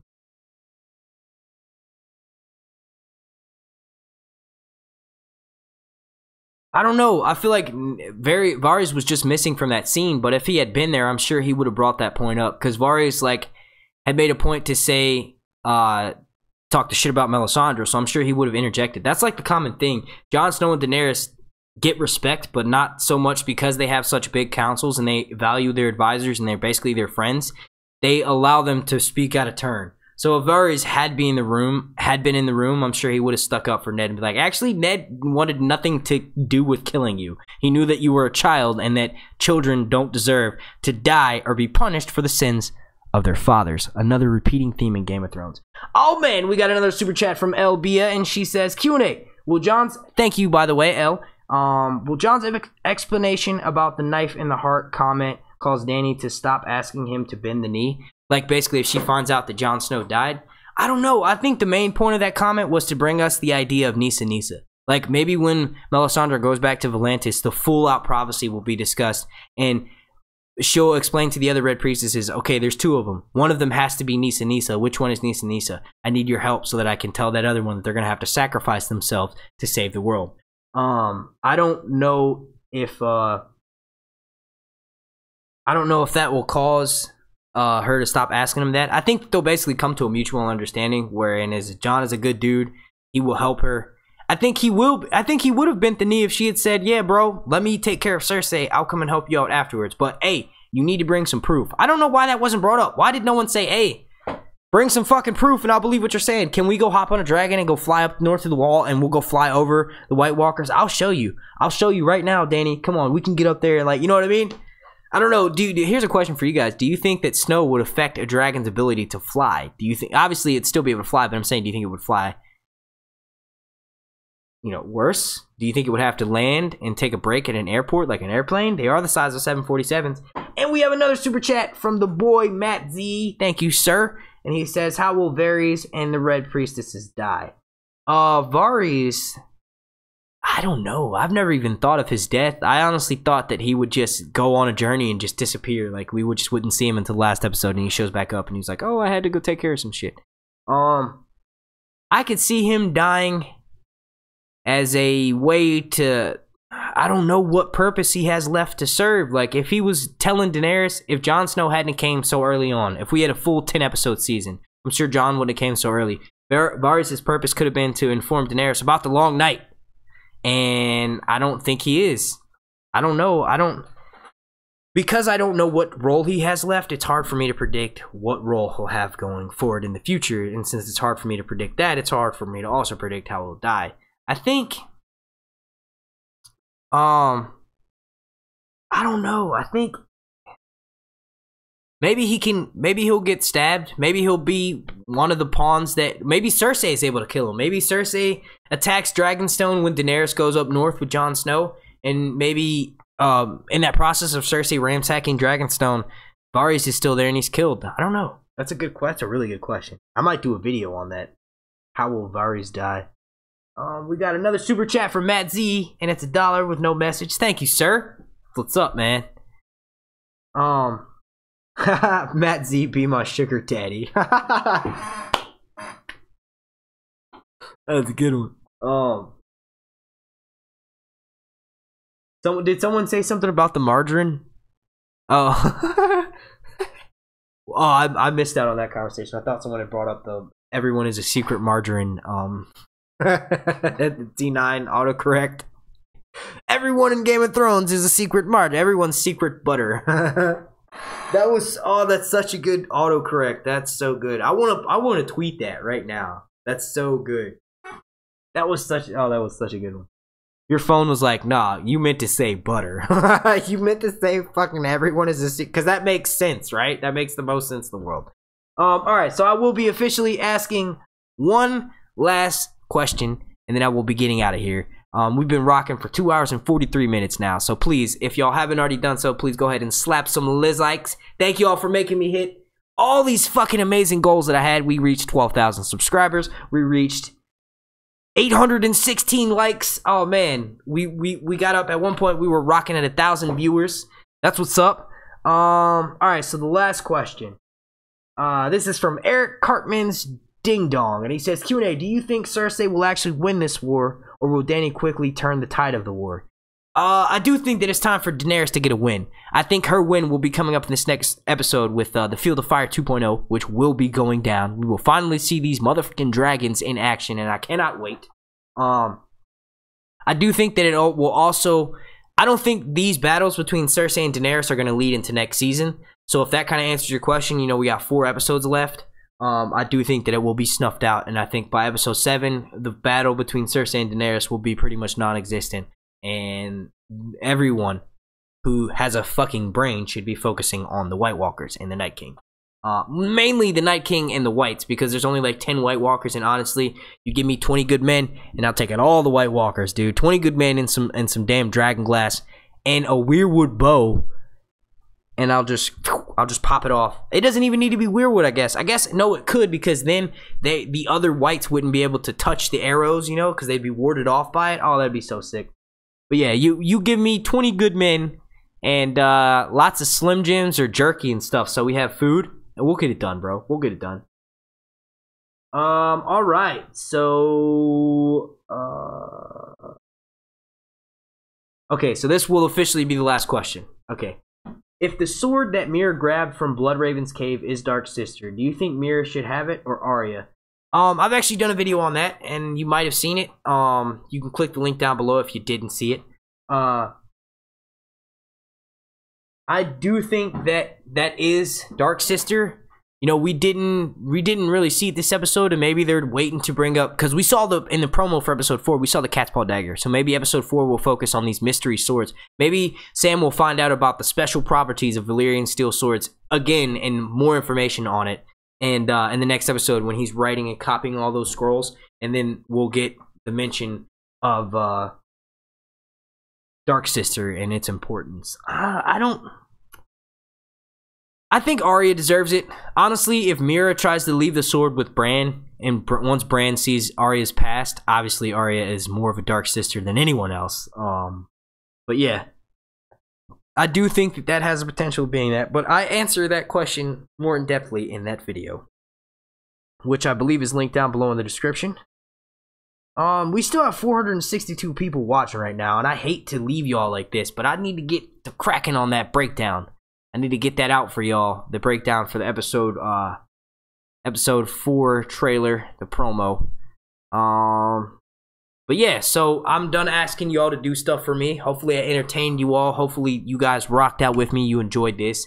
The Daenerys Dark Horse giveaway is officially over. I want to give another shout out to Kenny for winning that.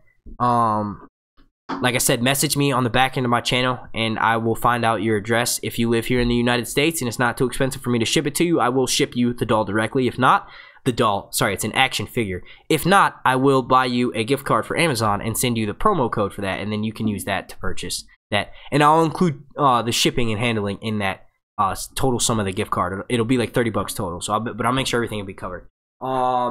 The new giveaway will be for a Funko Pop figurine. It's a mystery box. I don't know which one is in it. It could be Daenerys. It could be one of the rare ones. It could be Tyrion, the one that I have. It could be the Night King. I'm not really sure. I'm not going to open it or anything like that. But that will be the next giveaway for this channel. And look forward to the next video where there will be further details. My breakdown will likely be out by the morning time. If not, it'll be out early afternoon. I want to thank all of y'all for banging this out with me. This was like probably one of the more longer live stream after shows, but I will be going live every Sunday. We got 4 more episodes left of this live stream after show, and I will also be going live at some point on my channel here one day during the week. I want to thank you all again so much for watching. The like goal for this video, let's see, we're already up at 816. Let's go for 850.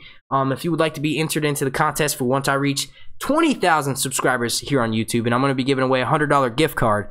Actually, you know what? I'm not even going to announce that. Just please slap a like on this video. Make sure you're subscribed. My name's Mark. Go ahead and turn your notifications on so you get notified when I drop the episode breakdown and the episode 4 promo teaser clip breakdown.